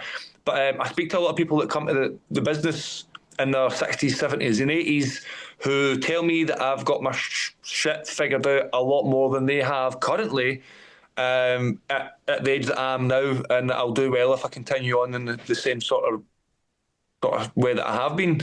So that fills me with a great amount of confidence, and makes me feel a little bit better about where I am in life. Because, of course, we all look at other people and kind of compare and go, I should be there or I should be here or whatever. But actually, you're exactly, this is to all the listeners and viewers, you are exactly where you need to be at this moment in time. And one day, your struggle will be your mission, and that will be how you will help someone else. 100%. There's that Kierkegaard quote, life must be lived forward but can only be understood backwards. Yes. There's an Emerson quote that I wanted so I was trying to figure out so I get the phrasing right. Do not go where the path may lead, go instead where there is no path and leave a trail. And that leads on to my final thought on it, which was the motto I live by. I think it came up in the Geordie Bigfoot episode, that if you're conscious and if you're healing, you will become as an adult who you needed as a child. Mm-hmm. Yeah. And if you can do that, you inspire others in ways that you can't begin to imagine. We touch each other's lives in ways that we can't conceive of, we can't articulate until there is a loss, there is a tragedy, there is something that stops it, that you can, in retrospect, you can see it. It's like that thing of, you always look at it sort of, even that guy of the I Swear movie, it starts with him at like this end sort of crucial point, and then it throws you back to his life, and it shows you how it makes sense that he's there. Like, do you jump in? That's what it is to all of us. That's what consciousness is. That's what awareness is. That if you can come to that and align your states of consciousness, the ego, the superego, and the id, or the heart, the horror, the heart, the horror, and the head, as I call them. You can, without prejudice, without bias, kind of look down your own line and, like I said, steer your own future. You're going in that direction at 1,000,000 miles an hour anyway. Mm-hmm. And it's only if you can look back and kind of, like you said, imagine talking to yourself, that inner child going, this isn't where I want it to be. And you can make that commitment today to go, I'll try and make it better tomorrow. Like that's all it is. You're only ever in competition with yourself. And even then it's not competition. You should be working to make, again, who you were as a kid proud. Yeah. The adults that you looked up to, the actions, even the disparate actions of the superhero over here, the movie star over here, that guy down the street who stood up to that bully and did the thing, or the guy in the paper, or these little things. You strap them to you, and you cover yourself in them until you through osmosis kind of absorb them and you become them. You're working towards those things. You realize where you are now is 5 years ago where you were begging to be. And the only reason you're like, wow, I'm not, bro, because you're too far ahead. You're too far ahead. Have that ambition, have that goal, have that drive. But if you don't have that gratitude for where you're at, it's going to be meaningless. It's the journey, not the fucking destination. Totally. Yeah. Yeah. Sometimes I forget that myself, and I have to slow down. You know, having been largely sedentary during my teens and 20s, you know, smoking a bit too much of that, and research, really, market research. Well, that's exactly how I look at it now, you know. But yeah, and then finding something that really, really fed my soul and that I could throw myself into. It was a sharp kind of learning curve I had to get to grips with. That even though it is deeply fulfilling, I still need to take rest. You know, I still need to do my self-care and all that. I can't just be like, oh, this makes me feel good, and so I'm just only going to do that and not eat or sleep or anything else, you know. So that's been a difficult one from someone who I was never doing enough. You know, I was always just stoned and, it'll still be there when I'm finished smoking my weed, you know, to now... Well, not so much now, as I say, I'm kind of learning the lesson, thankfully, now. But yeah, just being like, oh, this makes me feel good, this makes me feel proud, this makes me feel motivated and fulfilled, and then not being able to switch off and constantly, you know, and then I hit a wall. And so that's been my learning curve now, is to learn to undo a lot of the practice what you preach. Yeah, because this is the thing, a lot of that was all conditioning. I had told myself that I was lazy, and I say, you know, quite I'm very vocal about this. There is no such thing as laziness. Laziness is not a thing that exists. It's a label that somebody's put on it because somebody wasn't being productive for them. But at the end of the day, as I saw in a post on Facebook, it was like if you were actually lazy, you would be having fun. You know, the people who are being labelled lazy or whatever, tell themselves that they're lazy in their heads because they're not able to do the things, you know, the executive dysfunction is literally leaving them frozen. I need to do this, I need to do that, and they're playing it over and over and over in their head, but never actually doing it. I forget where the hell I was going with that now because of the ADHD. Just went bump and knocked that thought out of my head. Saying about you learning the lessons of kind of needing to do that yourself as well. Yeah, so I had always told myself I'm lazy. So now all of a sudden I feel fulfilled about doing this work that I'm doing. And I was like, I'm going to prove I'm not lazy, you know, and never take a second's break. So that a lot of that it's undoing a lot of that societal conditioning. And you said something also just not 5 minutes ago about something that triggered a thought as well about like since the pandemic and stuff like that, and what I'm doing just now. It's like doctors have become about putting out the fire just to get you back to your work to be a productive member of society. What I'm doing is I'm making you question about whether or not the job is actually even worth going back to in the first fucking place. Yeah. You know what I mean? That's where I'm looking at it from. It's like, okay, you're coming to me telling me you're too anxious to go to work. Maybe you're not supposed to go to work. You know what I mean? Not that work. Exactly. That's the thing. Yeah. It's just what I was saying before about setting. Again, one of the things of the reasons we bond is such a similarity. Yeah. Of similar. I spent a lot of my 20s taking far more drugs than I should have. Was in quite a self-destructive state. But in that and the community and the spaces and the experiences I was able to have, that was therapy. That was bonding. I was able to deal with a lot of the trauma of my youth. You know what I mean? Yeah. And I felt the same. But then when I kind of came out the other side, I'd be like, I'm not stimulated by anything else. Mm-hmm. The only thing I want to do is create spaces for other people.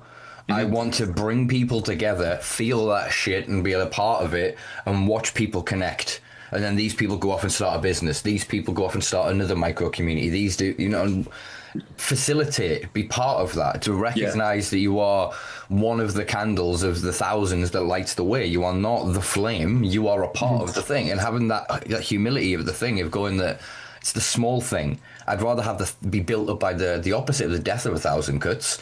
Yeah, I was going to say 1,000 kisses, but that's what I mean. Like 1,000 things that are nice. 1,000 bricks. They build you up rather than working towards then this one thing, and you get to the hill and you're like, oh, it's just a view.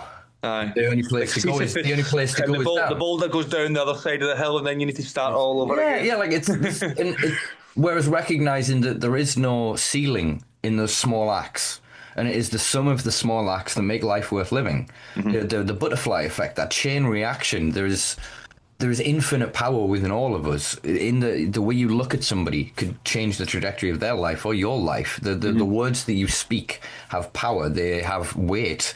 They can manifest into being a dreamlike reality or a nightmarish reality. And I think the technology that's bringing out the worst of us, because there isn't the same feedback you would get online of being positive, of community building, because in so much way it's the antithesis of this. It's not what the online bravado and the show is. Look at me with my rented house and my rented car and my fake teeth and my fake da-da-da, and sorry to anyone who is that archetype. Not just for offending you, but for you choosing to live that way. I shouldn't say that. No, I have no malice towards anybody, but just insincerity, inauthenticity rubs me up so badly that it's just, I can see into their eyes and I see the caricature and the facade and the weight of it destroying them. Yeah. And it breaks my heart. And I'm not saying, totally.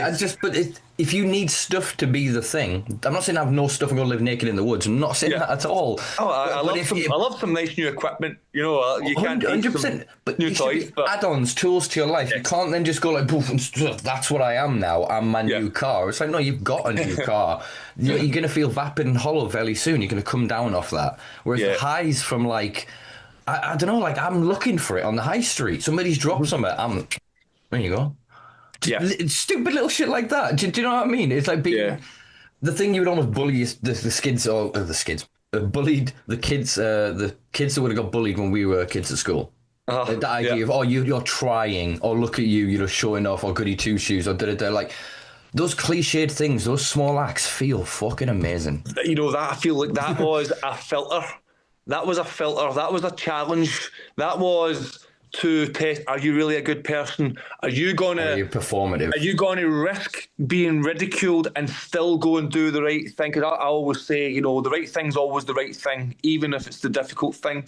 And I feel like that school and all of that, you're not trying hard, are you? You're not actually learning and knowing stuff, are you? You're not actually helping somebody, are you? It was all a filter to separate out the ones that, as you say, were just being performatively good, to the ones who are like, take the piss out of me. I'll still do it. Yeah. Here, I'll do it twice just to spite you. But because I feel like a lot of us, especially if you've got listeners of a certain age who will be probably going through that stuff just now, it's like a really, really good quote I heard is, don't change the way you treat people, change the people you treat. If people are not reciprocating, if they're not kind of deserving or whatever, or if they throw it back in your face or somehow prove that they are no longer worthy of your energy, don't allow that person's bad actions to colour you and for you to go down that same route and be a hardened, callous person as well. Just realise that, these people aren't worthy of your kindness. I always start from the position, and I love this quote, is the sun doesn't get to choose who it shines on or who feels its warmth. And so I always start for that. Everybody gets to feel my warmth until somebody proves to me in some way, shape or form that they're, like if they're a user, some kind of sponge that just keeps taking or talking about you behind your back and stuff. But it's don't ever allow them to change you and your person and who you are at your core. Just stop obviously feeding into that person. And that goes for your family and stuff as well. People say blood is thicker than water and all that kind of stuff. But at the end of the day, sometimes our family are the people who damages and traumatizes the most, 100%. And there's a difference between sort of like protecting them and, making excuses for everything they are and do, and having respect for the fact that that's your lineage and your kin. They're very different things. And you can accept, obviously, that they've been through stuff that's maybe made them that way as well. You don't necessarily need to hate them and be like, oh, they're just dickheads or whatever. But on the flip side of that, just because you understand what made them the way they are doesn't mean that you should then crucify yourself, emoliate yourself for their whatever, somehow for their benefit. You can still love somebody from a distance and be like, I understand why they did what they did. They're a product of their upbringing and blah, blah, blah, blah, blah. However, I'm not going to continue to allow them to traumatize myself. And that is, I suppose that's boundaries, which so few of us are actually taught not only what they are, but how to enforce them and stuff like that. Something I'm learning myself, and try to teach the people in a way that come to us, because a large part of what causes a lot of these micro traumas and micro stress is actually that inability just to say no to something, because you feel like you and everybody else's needs and emotions are more important than your own. No, 100%. Like, you are not obligated to anybody, to any relationship, to any connection. And it's that thing of recognizing that the kind of, I don't believe that there's good or evil people. I believe there's good and evil. I don't believe in that dichotomy. Yeah, there's sort of good or bad action, but then it's that weird thing of, like, the paradox of measuring the British coast. If you measure it at a scale of a centimetre, it's X long. If you measure it in a millimetre, it gets it becomes extra. Infinite. The more you look at it, it's the same with anything, that if you pause something, look at it in isolation, take all of the peripheral information and make a decision upon it, you can basically justify most things. This is why we have things like the crime of passion clauses and stuff like that in law. Yeah, even the flat earth thing. The whole flat earth thing is literally just a mountain of proof taken in isolation. Like, if you look out the window, everything looks flat, or all these little bits, when you look at them just in isolation without any of the other kind of context, you could say that proves that the earth is flat. As soon as you look at everything linked up, you go, well, that being flat there does not match up with this this over here. That lines up perfectly what we were saying about the doctors before. That again, the specialists are basically all going, the earth is flat in their field or to the version thereof, because they're looking at it so close. Because that's the only information they've got, and they're getting narrower and narrower their focus to there within. It's there is social control that happens and occurs through systems that have been running that long that we don't quite understand the function of anymore.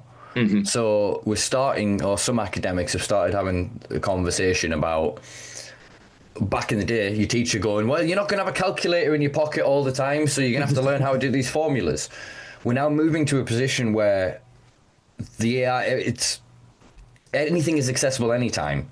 Yeah, we don't almost need educating on remembering information anymore. The education that we need is discerning what the fuck is real, correct. Yes. And again, understanding then how correctness works. Because if we go back 20 years, it is guaranteed the correct thing to say. There are 9 planets in this solar system. Totally, yeah. It is correct entirely to say there are 8 planets in this solar system. One of my favourite episodes of QI was actually where they were speaking about the half-life of a fact, and that by the time they got into like series 10 or whatever, that actually there was something like 5. I'm not going to pull a number out because it'll be wrong now anyway because more time's passed. Some number, right? Some percentage, which was a much larger percentage than I was expecting, of the so-called facts that they had quoted on the previous shows were actually now disproven and were verifiable lies. And they actually then had to re-award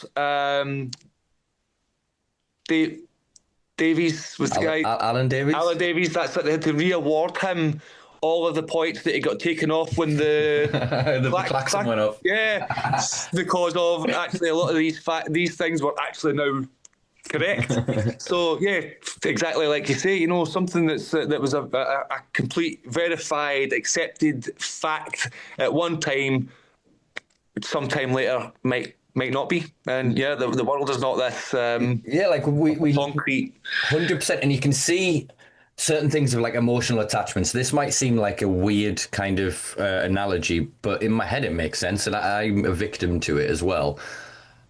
Dinosaurs have feathers, not scales. But I grew up with the original Jurassic Park. Yeah. So dinosaurs have scales. But they don't, and my brain will not fucking accept this. I don't want to watch a new dinosaur movie. I don't want to, no.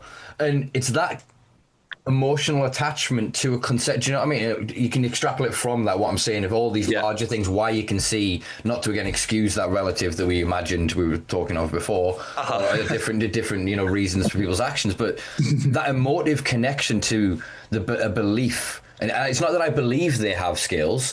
I'm saying, fuck, I guess I want to, I don't, it's not that I want to believe. I want to not believe they have feathers. Yeah. So that my fact is right. I don't want to say my fact is right because it's not right, because it's not a fact. But I don't want the facts to be right. Not enough that I'm then going to go and write academic papers about fuck these guys, they're wrong. You just recognised your own cognitive dissonance there, though. Yeah. And 100%. That's what so many people cannot do. They cannot look at themselves from that, and say, like, they're just like, no, I have this belief, and because I had this belief, and now it makes me feel bad to not have that, or to have that challenge, I'm just going to ignore that, and that information now doesn't get to come through my filter. But you've kind of like just accepted that, I want to believe. I don't want to change my mind. So if people ask me, I'm going to say yes, they have feathers. But in my heart, in my inner world, the Japanese speak of the three hearts and like, the three mouths, whatever it is, and like the secret truth.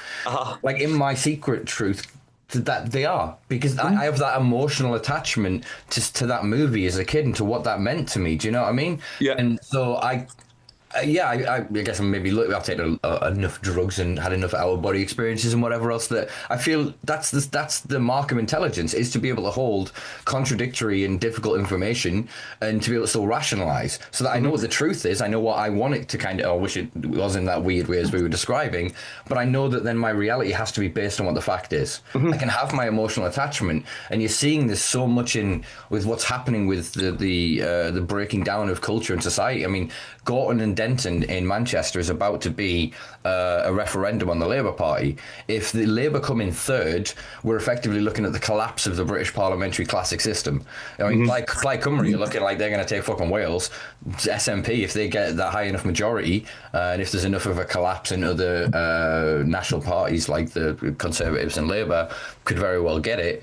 We're going to end up looking at the Greens versus Reform, the two poles of the Overton window of what we have in society. And we're just being really kind of... everybody wants change, and the irony is that when you really talk to people on both sides, and I say this as somebody, I'm in the Green Party because I'm part of the drug policy working group, make sure we get rid of the word legalization and actually get an appropriate policy. But anyway, aside from that, when you talk to both, what do they want? They want their environments to be decent. They want somewhere nice to fucking live. They want jobs and opportunities. They want a chance to be able to afford to pay their rent, to get a mortgage, to have kids, to raise those kids in a safe area, to know that the schools are doing well, that the roads are fucking paved, the services function, the NHS works, that there's access to the basic needs and requirements, and up that Maslowian pyramid of needs, we can start to actualize as individuals. The difference is then the rhetoric and the extremity that these fucking machines are giving us. Because when, like I said, you go talk to them, if you can get past your filter of going, you look like this is a pejorative, a gammon, you're the red-faced, bald dude, bit of a beer belly, you know what I mean, England for England kind of guy. A lot of those dudes are decent dudes. But when they see you as their opposite, they go to war. They put on their war paint and they're ready. All the differences is on the right, that's spilled more into the real world. So we're seeing more of the consequences of that. Whereas the left is still working online, because the left isn't and has never really been an offensive force. Yeah. Yeah. But Russia, other than Russia, Yeah, in Britain, let's narrow it down into Britain. Yeah, I was going to say there's loads of global differences, but yeah, it's generally yeah. Well, I was going to say Stalin, etc. Yeah, there's a lot we could go into there, but yeah, in Britain, it's always been sort of reactionary. Whereas if this brings the two into the forefront, I think once they actually start to look at each other's policies, and if they can get beyond identity politics and bullshit rhetoric and deliberately divisive language that's set to tribalize us, we can then go, well, we all want the roads filled, right? All right, let's not talk about the other thing for a second. Yeah, we're all dickheads, whatever. Let's fill the fucking roads in. While filling the roads in, we're going to have conversations. In order to fill the roads in, we're going to have thousands of people back to work. And they're going to have money, and they're going to be, oh, let's go down the pub. Oh, you're all right, Jerry. Oh, I didn't realise you came down here, mate. Do you know what I mean? And we break down those stigmas by being around each other. Connecting online ain't going to fucking do it. We're too polarised. The algorithms are set against us. It makes too much money for American tech billionaires. Yeah. But when you're face-to-face, if we could just get together in those spaces, like, just, we don't even have to be like sat, bez and mates and whatever. But I guarantee if you were to start to have those conversations and you were to look for commonalities rather than division, you would find them. And yes, some of their rhetoric and some of the things that might be said are abhorrent, are fucking vile. But in their hearts, I believe so few of them actually mean it.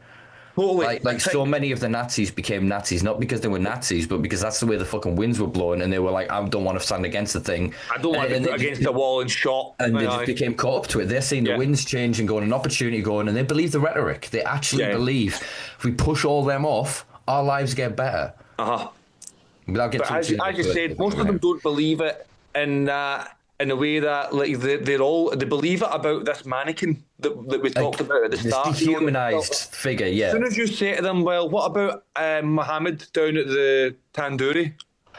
Best curry in town, mate. Best fucking... No, I don't mean him. I mean, what about, Pavel or whatever that's cutting your hair at the barber? No, him. Right, and it's like you very, very quickly understand that any real human being, even if they fall into that category of, oh, they're Muslim, they're brown, they're black, they're trans, they're Eastern European or whatever it is that they have got the perceived difference from them. Yeah. As soon as it's an actual human being behind it, usually it all disappears. It's it's like, again, because it's the mannequin, and as soon as there's a real person, well, I don't hate Mo across there at the shop. I don't, hate this guy that's making my kebab or him that's making my curry, or like because these are real people. Other jobs are available for ethnic minorities. Of course, but that's where a lot of these people. That's where their association. That's where they're associating it from. Yeah, that's not my ignorance that I'm showing there. In case that's, no, I get what you're saying. I tried to clarify for the record. It wasn't against you. It was more for the record in case somebody takes this I'm from Scotland. We're a little bit behind with times compared to. But it's the people that are pushing the divisive rhetoric through the billionaire-owned media are the same people that are the billionaire investors into the political system that are then the same billionaires investing into the commercial and retail sectors, and like the landlording and the rental and like so. Yeah, they create these fucking narratives, so they're forcing people into narrower and narrower pathways and choices, and then they're saying that it's our fault. And again, you can speak to anyone on this that you just use the like Tenerife or something like that to them. Of going, well, so when a group of people from one area come to an area and don't speak the language and don't really understand the etiquette and whatever else, and they have some resources and they can group together and they create an enclave, as it were, or a little space. Maybe an enclave is a bit of a loaded word, but you know what I mean, a space, a community onto themselves, and they keep that money in house. They go, we'll set up a shop so that then that money in. You would do exactly the same thing. Yeah, like if the integration of a lot of these communities isn't a problem of the communities themselves. It's the fucking governmental systems. It's the divisional policies. 100% we saw it with Jim Crow in America and like redlining and shit like that. We can't have complex conversations about those politics because we're in this world of, it's the Churchillian thing was at least of the old rhetoric was like phrase, and it landed with the Oxford comma, and that's been broken down into the modern age of 3 words. Stop the boats, get Brexit done, whatever the bullshit, take country back or whatever the other ones we've done. Make great again. To protect our kids. Do you know what I mean? it's the distilling into that thing that is so loose that anyone that's like, well, I can attach something to that. There's a word there, there's a thing, there's an idea that I've projected onto that I can put something into, and others are putting into it, so it must be all right. And if then the digital world that you see and the ghettoization in the places that we live, and people then moving out because they don't agree with people's politics, or there's racist action or whatever, you know, people make each other uncomfortable through deliberate malice, etc. You then create these binary worldviews, and that's just we're living in the end result of this. Mm-hmm. All of this makes money for fucking billionaires, like X being able to post all the fucking rhetoric in the goddamn world. Makes fucking money. All the outrage bait, all the clickbait. Look at like news in this country. A headline doesn't tell you any information whatsoever. There's a wonderful movement on Facebook at the minute, and I bless every single one of you. You get my like every time I see it. People will comment under news articles like 4 words. The place, the person, the thing, or the age, the time, whatever the detail, the headline is trying to lure you into, so that you don't get your fucking click money. Yes, you're seeing it. Like I said, these systems, that, man. 100%. These systems are falling apart, but those little actions, we rebuild it. Mm-hmm. Do you know what I mean?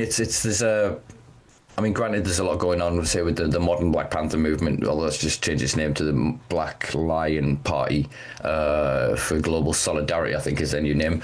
But like, there's a brilliant film from just a few years ago, Judas and the Black Messiah, about Fred Hampton and the Black Panthers in America, and I would highly recommend anybody from any belief to go and watch that and to actually understand and go research what Fred Hampton was doing, what the Black Panthers were doing, not the CIA and American propaganda and rhetoric and all the bullshit around it, but the community building, the feeding, these small actions. That's what built the movement. That's what they were scared of. They weren't scared of the guns and their perceived militancy and what they were doing to defend themselves. It was all about what they were doing to build opposing systems, abilities for them to take care of their own communities. That's the organization. That's the thing that they fear most. Has been able to organise. 100%. And we can organise, and you saw it in COVID or whatever. Yeah. Like, there was a group up in Durham, I think about 10,000 people ended up in it, of community solidarity. And it was basically just people go, oh, I'm off work and I got my van and that. Oh, Doris, do you need some bread? Doris never asked Steve what his fucking politics were. It never came up. He saw that opportunity, that thing as we were talking about before, that feeling of, there's time now. Yes. There's so much to bring it back to what we were saying before, to kind of put a nice sort of bow on this and work towards the finale. Taking that time for yourself, being grounded, being present, working on yourself first. The anger, I find it any time, as soon as I'm fucking raging, it's not the thing. I can stop and go, that's the first I was probably a bit aggressive, and I was maybe close to that guy's bumper, and he probably was right to call me a wanker.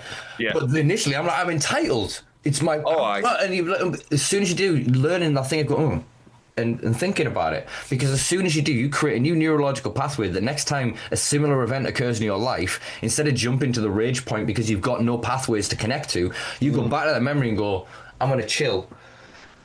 Like, I'm going to chill. Like, I had a thing the other week, me and my mate were in the car, and this guy was being a douche in a fucking white van. Didn't understand how the lanes sort of merged and was sort of pushing us. And then the roundabout sort of came round us out the window. And I'm literally just like... And I just saw him drive away, just like apoplectic at the way. Like he tried to transfer his inability to process his anger at that moment to me, and I was supposed to take it and be like, "Fuck you," and him be like, "Yeah, fuck yeah," and I refused because of previous iterations and then the retrospective thoughts of going, "I don't want to be that guy." Totally. And you're only that guy if you're not there. You're thinking of the anxiety of your future or the depression of your past, and do you know what I mean? You're not in this moment of going, I have responsibility, firstly being on the road, but I have responsibility being a conscious human. Yeah. Did you know what I mean? It's like hygiene. The way you handle yourself, if you're being and bumping into people and, you know, being just shitty, that's the same to me as you having vomit and feces all over you. You need to go clean yourself up. You're disgusting. Go sort your shit out. That's a problem. Yeah. No, totally. When you said hygiene there, that hits on something that we're very big about as well, and I talk about a lot, which is in terms of mental health. Now, obviously, there are some things that are kind of mechanistic, like something is, people can have head injuries and things like that. I need to caveat, I'm not talking about all mental health issues here. However, I like the paradigm of mental hygiene. versus mental health, because when you talk about health, it gives you that the modern medicine thing of it's something that's broken, it needs a doctor to fix it, either through surgery or a drug. It surrenders autonomy. Yeah, and what I feel like is that majority of our health issues mental health issues are more like if you were to never brush your teeth, if you were to never wash your hands, those bad habits eventually will lead you to suffering from the consequences of that our mental health is largely down to the thought patterns, the habits, the physical habits, like our environment, who we're hanging around with, what kind of things we're getting up to. Are we exercising self-care? Are we washing? Not only does that obviously keep us physically clean, hygiene-wise, but also that tells us that we are important enough to deserve the care of washing and bathing and dressing yourself well and stuff like that. And oftentimes, when you said about anger and stuff like that, when I start to get like road rage and stuff like that, I know that that's a sign that there's other stuff going on with me, because I'm not then in the moment where I can go, oh, that guy's angry. I don't need to reciprocate and be angry back, because I've nothing's happened to me to make me angry other than this person being angry. Why, as you say, why would I take that gift? That's not something I want. Yeah. Again, ADHD's brains just switch tracks. But yeah, so the mental hygiene thing, I feel like it puts the control back in our hands. It's something that through daily practices and doing the right things, that can prevent us from getting ill, or it can help us to pull us out of it. Now, it's always, as with everything, it's always a lot harder to pull yourself out. It's like trying to exercise when you're already overweight, or try to save money when you're already broke, You're always better to do these things first. But yeah, I feel like that gives the person self-agency again.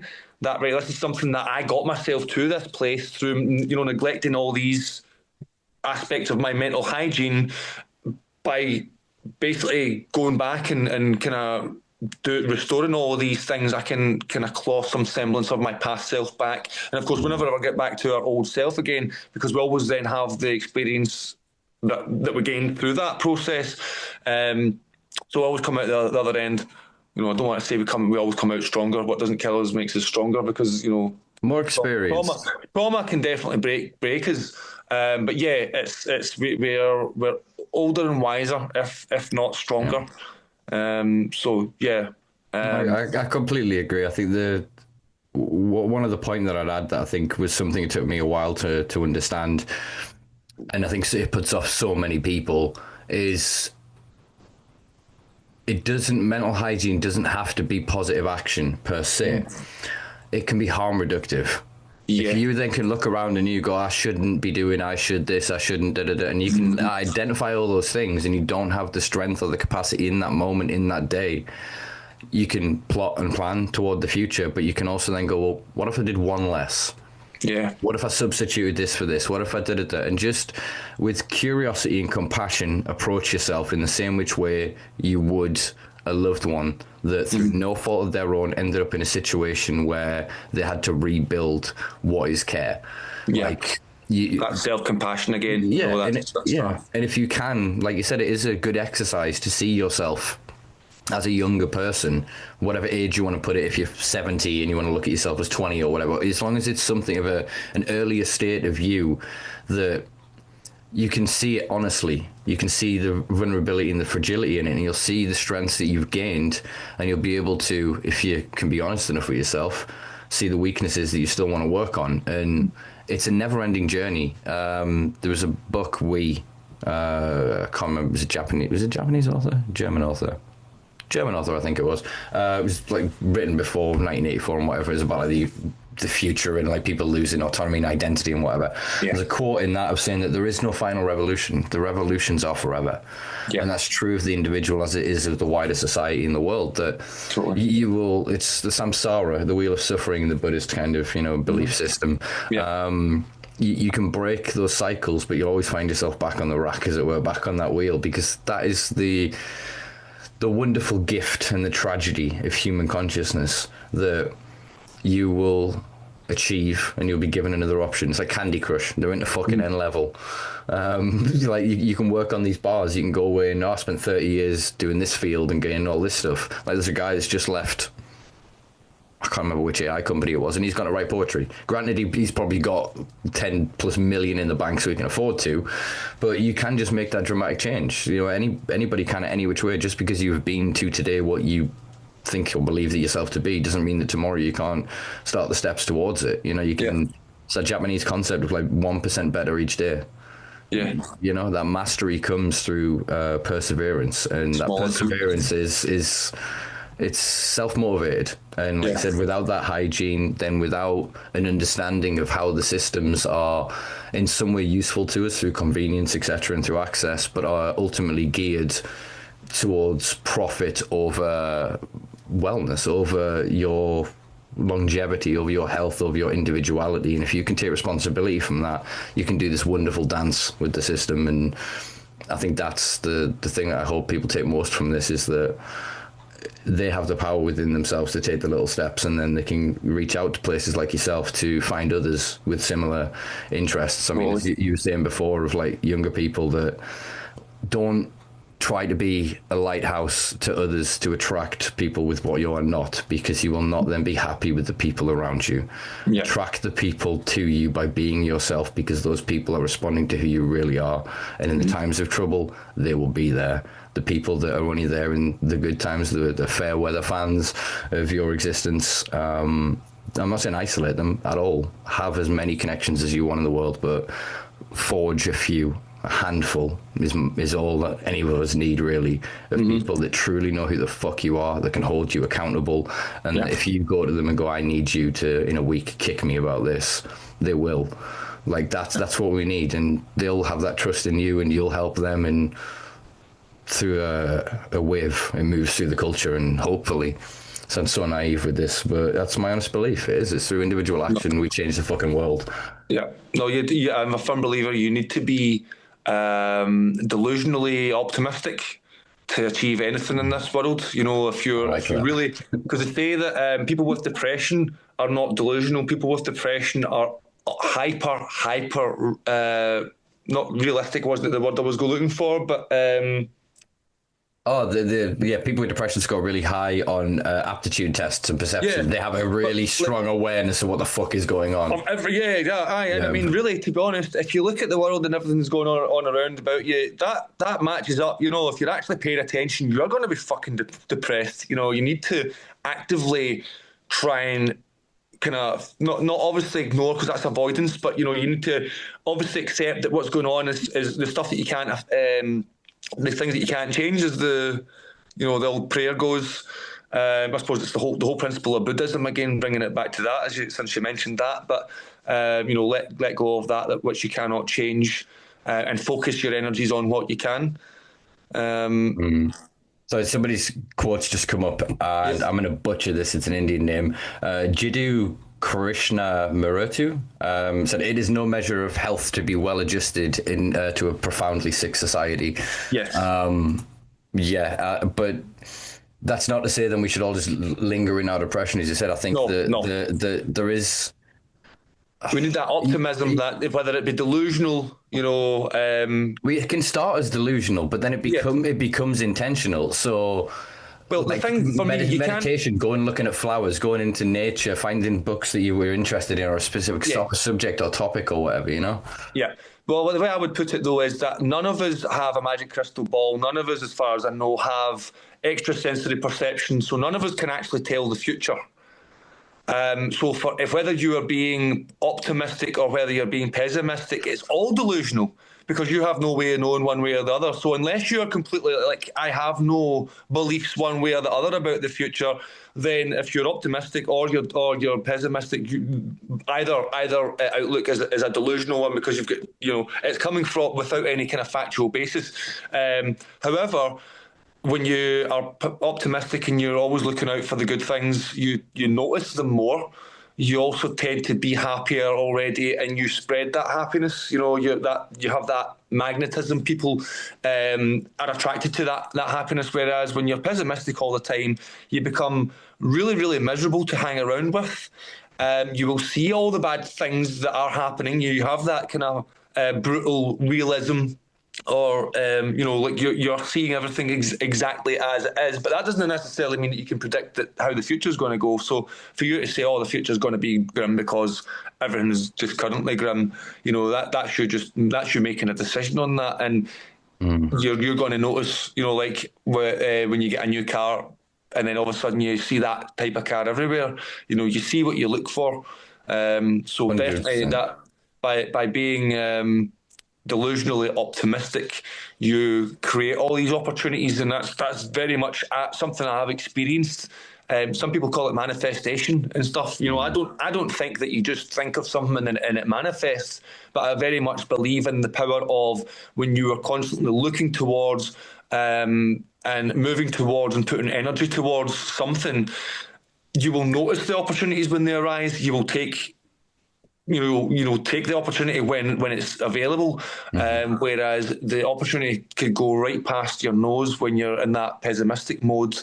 And having been on both sides of that fence, I know how miserable it can be.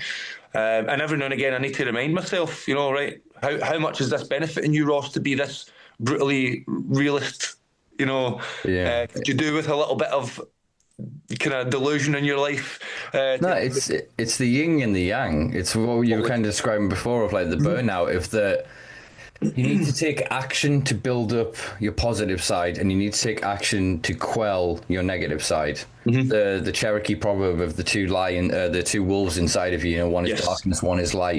Grandfather, which one wins? It's the one you feed. The one you feed, yeah. And it's the same as here, but it's not you feed the good and the negative starves. That's not how this fucking works. You've got to feed both. They just require different meals.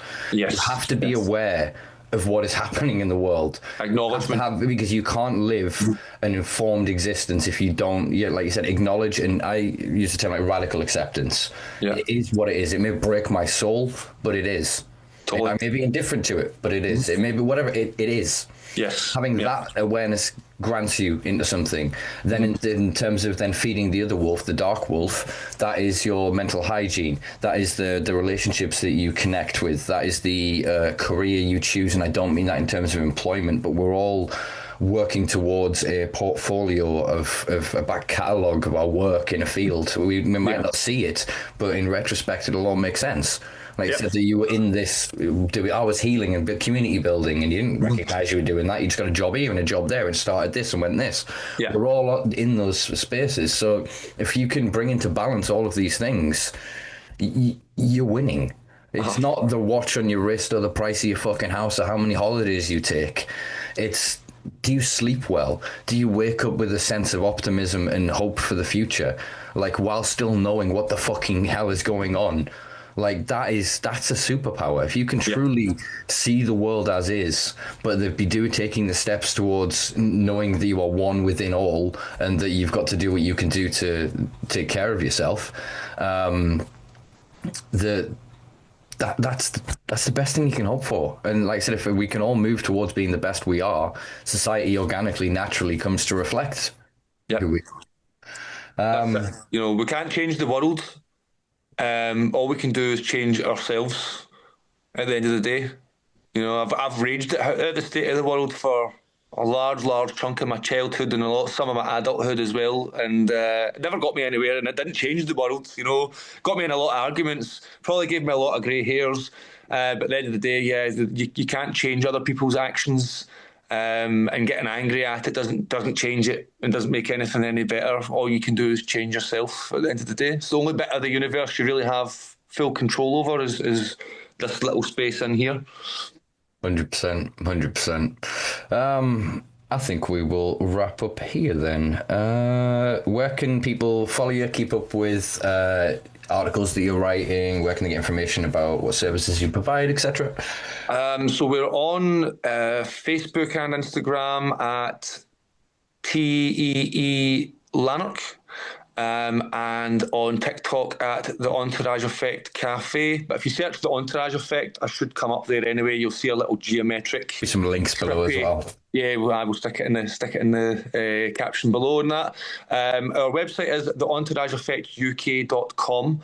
And we've got lots of really good information on there about all the stuff that we do. There's an ultimate guide to CBD, ultimate guide to kinetic chain release therapy and connective tissue release, which are the two therapies that we do. There's a good bit about kind of supplements and superfoods, which is interesting. And then we've got lots of articles. So with what I do and all these patterns that I'm recognising and stuff, I try to put it all into a little free resources for people to read and recognise things in themselves that hopefully just that recognition in itself can oftentimes be very healing and transformative. And then some of them are more like guides on how to do certain things, how to create a diet without it being like a diet, counting calories and all that kind of stuff, how to just eat healthy without having to go into like lots of science and using scales and all that kind of thing, how to get a good night's sleep, things like the dangers of sitting too much and the dangers of using your mobile phone too often and things like that, but lots of things about how to move better, how to feel better, and how to make your relationships better. And they're all on that website as well. Nice. Trying to think what else. Obviously, our actual wellness centre in Lanark. If you're in Scotland at all, pop over and see us. We're there Mondays, Tuesdays, Thursdays, Fridays, and Saturdays. And not only do we provide these therapies and CBD supplements and superfoods, we do tea and coffee and some snacks and stuff like that. But we also provide a free service where we essentially guide people through the process of applying for the medical cannabis prescriptions.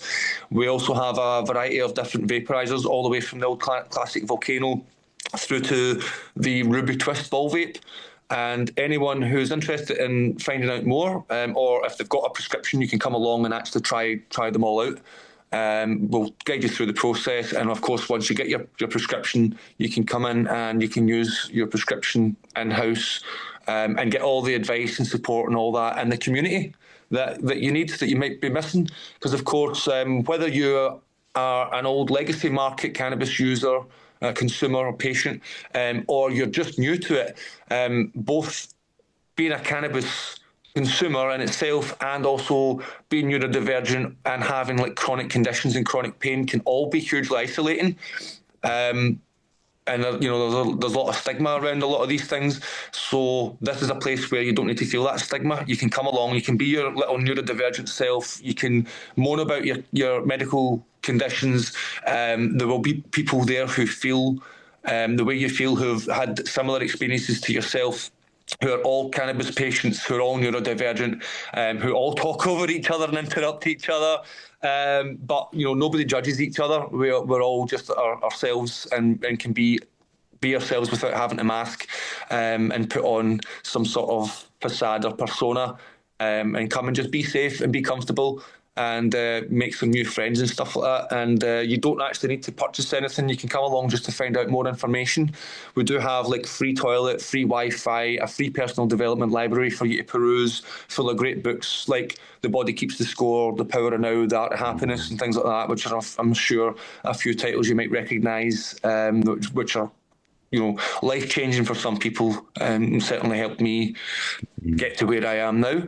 And I'm always happy to give free advice, whether it's at the actual wellness centre itself or online. So shoot me a message or whatever if there's anything that you want to know at all about anything that we do or anything related to cannabinoids, health, trauma. Anything to do with that, even esoteric stuff about the universe, reality. I'm happy to chat about all that shit. So, you're gonna get some weird messages from my listeners. I'm going to encourage them. No, I'm not. But no, if people want to reach out, by all means, there'll be links below. As I've sort of stated throughout this kind of podcast, I think the space that you're creating is unique in it very much reflects your journey and your experiences, and there is an authenticity that covers every square inch of it when you are there. So thank you. I respect it, and I wish it to continue and to grow. Thank you so much. Excellent, brother. I'll let you go. I'll do some house cleaning, and I'll drop you a line in a little bit. It's been an absolute pleasure. Thank you so much. I found this has been a cathartic and therapeutic experience for me as well. So Me too, brother. Me thanks for too. having me on. No, It's anytime. been far overdue. So Indeed, indeed. We'll have to get you on in the future. Hopefully, when Scotland goes independent in the coming years. yeah, All right. hopefully the North comes with us. You know. I made this joke in Scotland. I spoke at a psychedelics event for Global Psychedelics Week with Danny Nemu, who's actually going to be one of our guests coming up in the next few weeks. And I made that joke, and I got kind of a grumble from the room. But I think that was probably more my delivery than it was. But yeah, I think you'd welcome us. You know, Yeah, just definitely. take Adrian's wall, put it the other side of Durham. The border used to be at York. You know, I'm all for restoring that. You know. Yeah, historic lands. Let's do it. Don't all hate on me in the comments. Anybody that's south of York or that doesn't agree with that, but that was just a joke. But you're all more than welcome. You know, should you choose. Yeah, all comrades welcome. Yeah. All right, excellent, brother. I'll let you off, and like I said, I'll get this sorted. Thanks again, my man. You take care. You too. Peace and love, brother. I'll speak to you soon. Peace out. Bye. Well, there you go, folks. That was Ross McMillan. I don't know, because of the interruptions that I had because of being signed into the wrong fucking account. I'm not even sure how long that recording has been. I'm sorry if it's turned out to be 3 hours. I don't think it's been 3 hours, maybe 2.5. I'm going to try and keep these, like I said, into sort of 2-hour intervals, make them a bit more digestible. I know some of these topics and subjects that we get into, we could go on for hours. Actually, that's something y'all can do. Hit me up on various platforms. Let me know if you want longer, shorter episodes. I'd really struggle to do shorter episodes, to be honest with you. I can talk for fucking England. But yeah, if you would tolerate, if you find it palatable for some longer episodes, especially episodes where we're going to be having on multiple guests and we're going to be doing sort of topic and subject specific episodes, do let me know. Yeah, I'm just going to wrap this up kind of where we're at now. I really enjoyed that. Check out the Entourage Effect UK website and them on socials. There's quite a lot of informative videos, provides a lot of counterpoints to propaganda and stuff like that comes out, so they're quite a good resource around sort of, you know, I was going to say alternative health. I think that's a poor phrasing, not my poor phrasing, but that's kind of the words, the language that we've got to use. But yeah, I hope you guys learned something or took something from that. So yeah, if you enjoyed this, please give us a like, a share, subscribe, all that good stuff. Thumbs up, hearts, everything is appreciated. It's going to help us get back into the algorithm since I've had a good 8 month off. Like I said last week, we're going to be back to weekly episodes now. I think I've got 7 episodes, guests booked in, and I've got a lot of people in my inbox. There's many brilliant conversations about very specific topics and areas that I want to be covering over the coming months. Yeah, if there's anybody in particular you guys want me to hit up, then by all means, again, tag them, message me, hit me up. And yeah, I really want to be producing as much sort of content with a wider berth of sort of fields of interest and subjects, like I was saying before. So yeah, do hit me up with them. Check out simpalife.com for back catalogue or previous articles, especially my old Weed World articles. I will be getting back to putting up the previous articles I've got out. I think my latest is actually online now with the Weed World about Schedule 3, which I'll include actually in the links below as well, so you guys can check that out.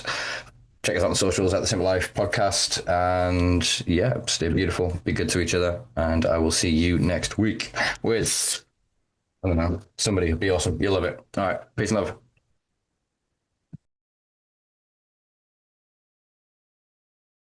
Cozy, good. Camera, lights, action.